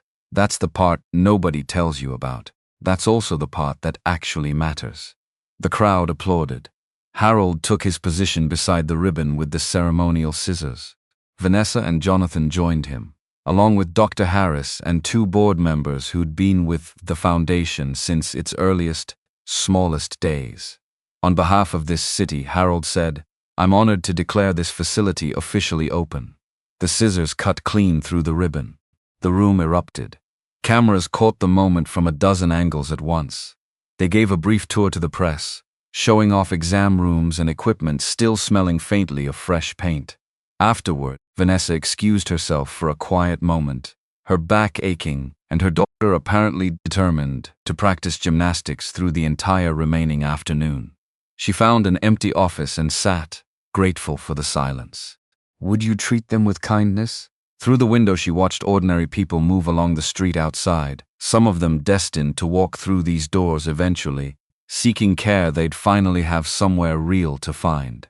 Catherine found her there a few minutes later, easing into the chair across from her, with an audible sigh. These heels are attempting to end my life.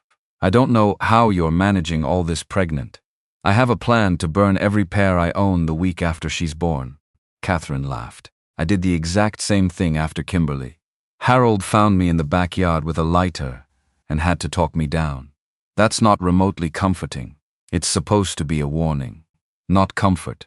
Catherine studied her with open affection. You've built something remarkable, you know. In just over a year, you've created something that will outlive every one of us in this room today. That's a real legacy, not a metaphor. I had a lot of help.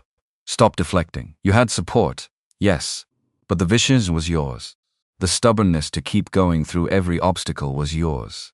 Catherine reached over, squeezed her hand. When Jonathan first told us about you, I was worried. Not about anything specific to you.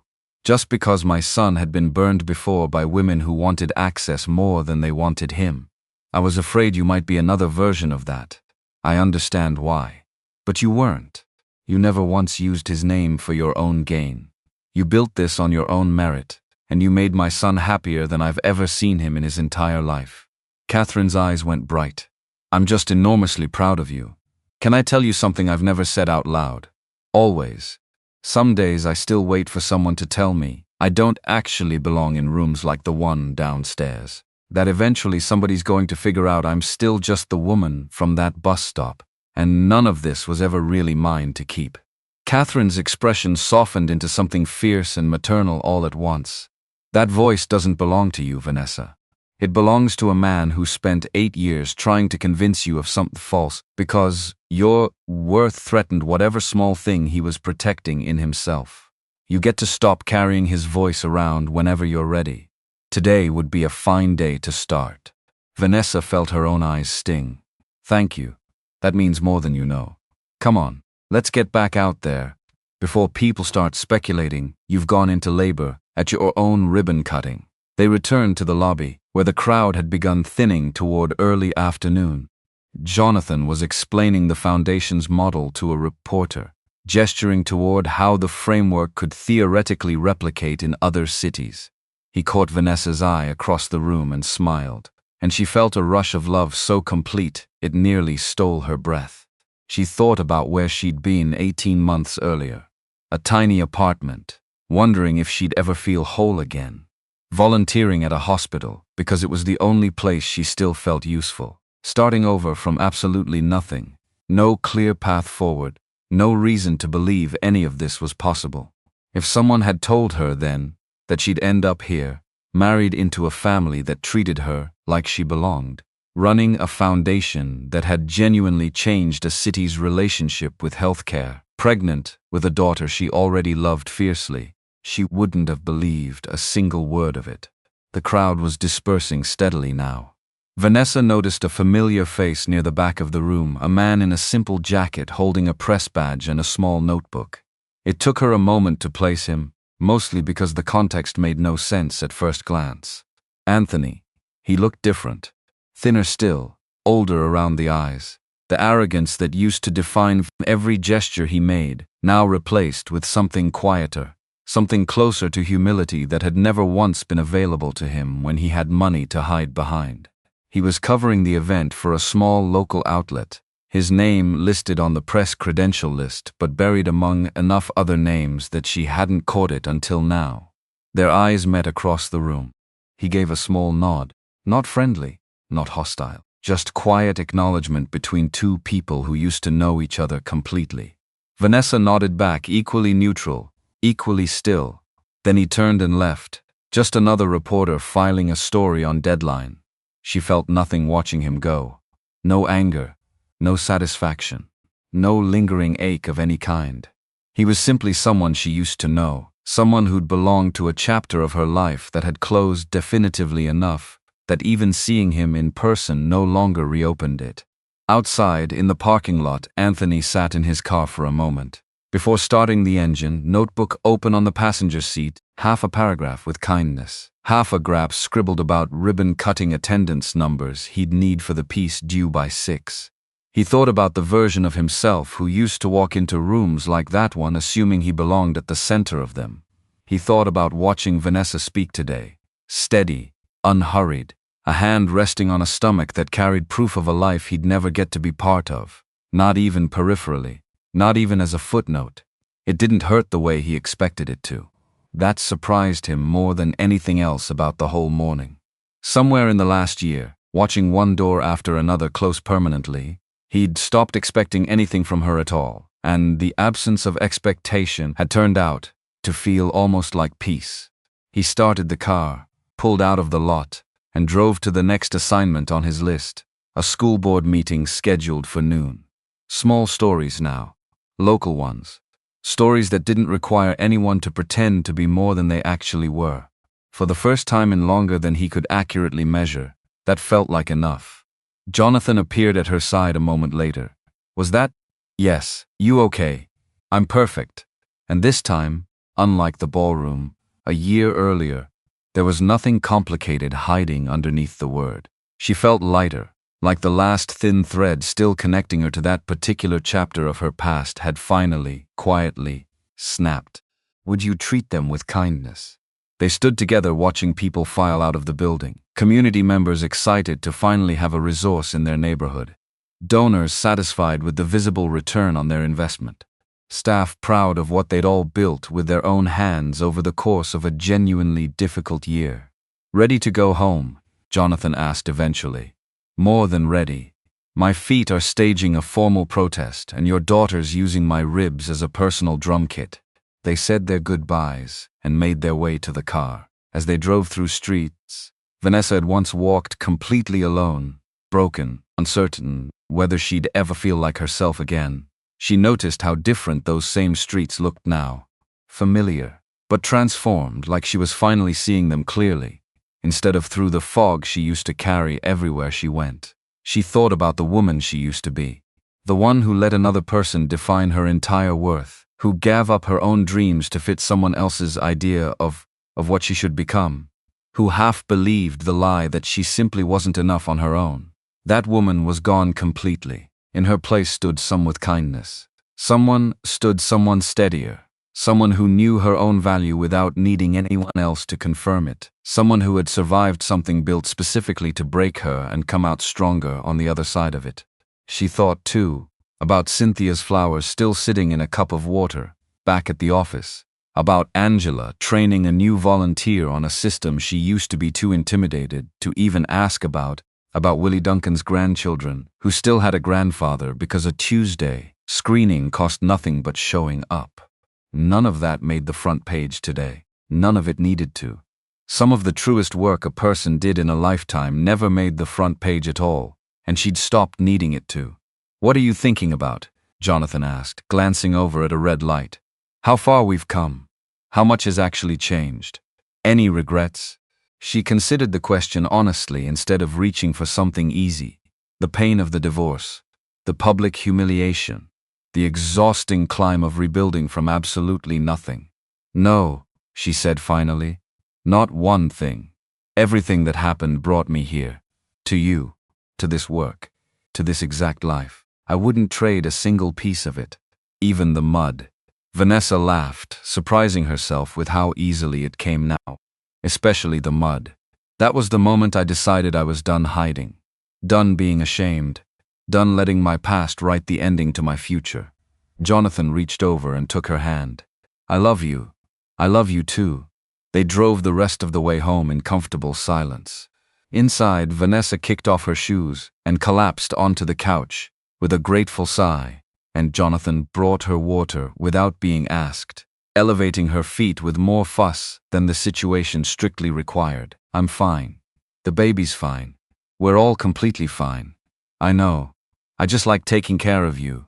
You're going to be one of those fathers who panics about everything, aren't you? Completely. And without shame. Jonathan grinned. You signed up for this, you know. Worth it, she said, and meant every word of it completely. He sat beside her a while, one hand resting light over her stomach, and neither of them rushed to fill the quiet with anything more than the occasional soft kick answering back. You did good today, he said eventually. We did good today. I keep telling you, I just cheer from the sidelines. You keep telling me we. Someday one of us is going to win this argument. Never, she said, echoing a word he'd used on her once, months ago, backstage before the biggest speech of life. I could argue about this forever. There it is. My wife, finally learning to steal my best lines. That evening, lying in bed with Jonathan's hand resting over her stomach and their daughter kicking steadily against his palm, Vanessa thought about all the people who'd once written her off as nothing without Anthony's name and money attached to her, who'd assumed she'd never amount to anything on her own once the marriage ended. Have you thought more about names? Jonathan asked, tracing slow circles against her stomach. I keep coming back to Elaine, after your mother, if she'll let us. She'll cry for a week straight and pretend she isn't crying the entire time. Good. That sounds about right for this family. Vanessa smiled into the dark. Elaine Carter Wright. Strong name. Girl's going to need it, growing up with a grandfather in the Senate, and a mother who apparently makes headlines for sport. She's going to need it because her mother's going to teach her that headlines don't get to decide who she is. Same lesson you had to learn the hard way. I'd rather teach her early. Skip the hard way entirely if I can manage it. You can't skip it completely. Nobody gets to skip it completely. He kissed her temple. But you can make sure she's got somewhere solid to land when it happens. That's more than either of us got. She hoped the people who'd once written her off had seen the news coverage today. Seen the medical center with a mission statement that carried her fingerprints on every line of it. Seen her standing beside a United States senator, treated as an absolute equal in a room that once would have overlooked her entirely. But more than that, she hoped other women somewhere out there, trapped in relationships that diminished them daily, told repeatedly they were worthless, convinced they could never survive alone, saw it too. Saw that there was genuine life after leaving.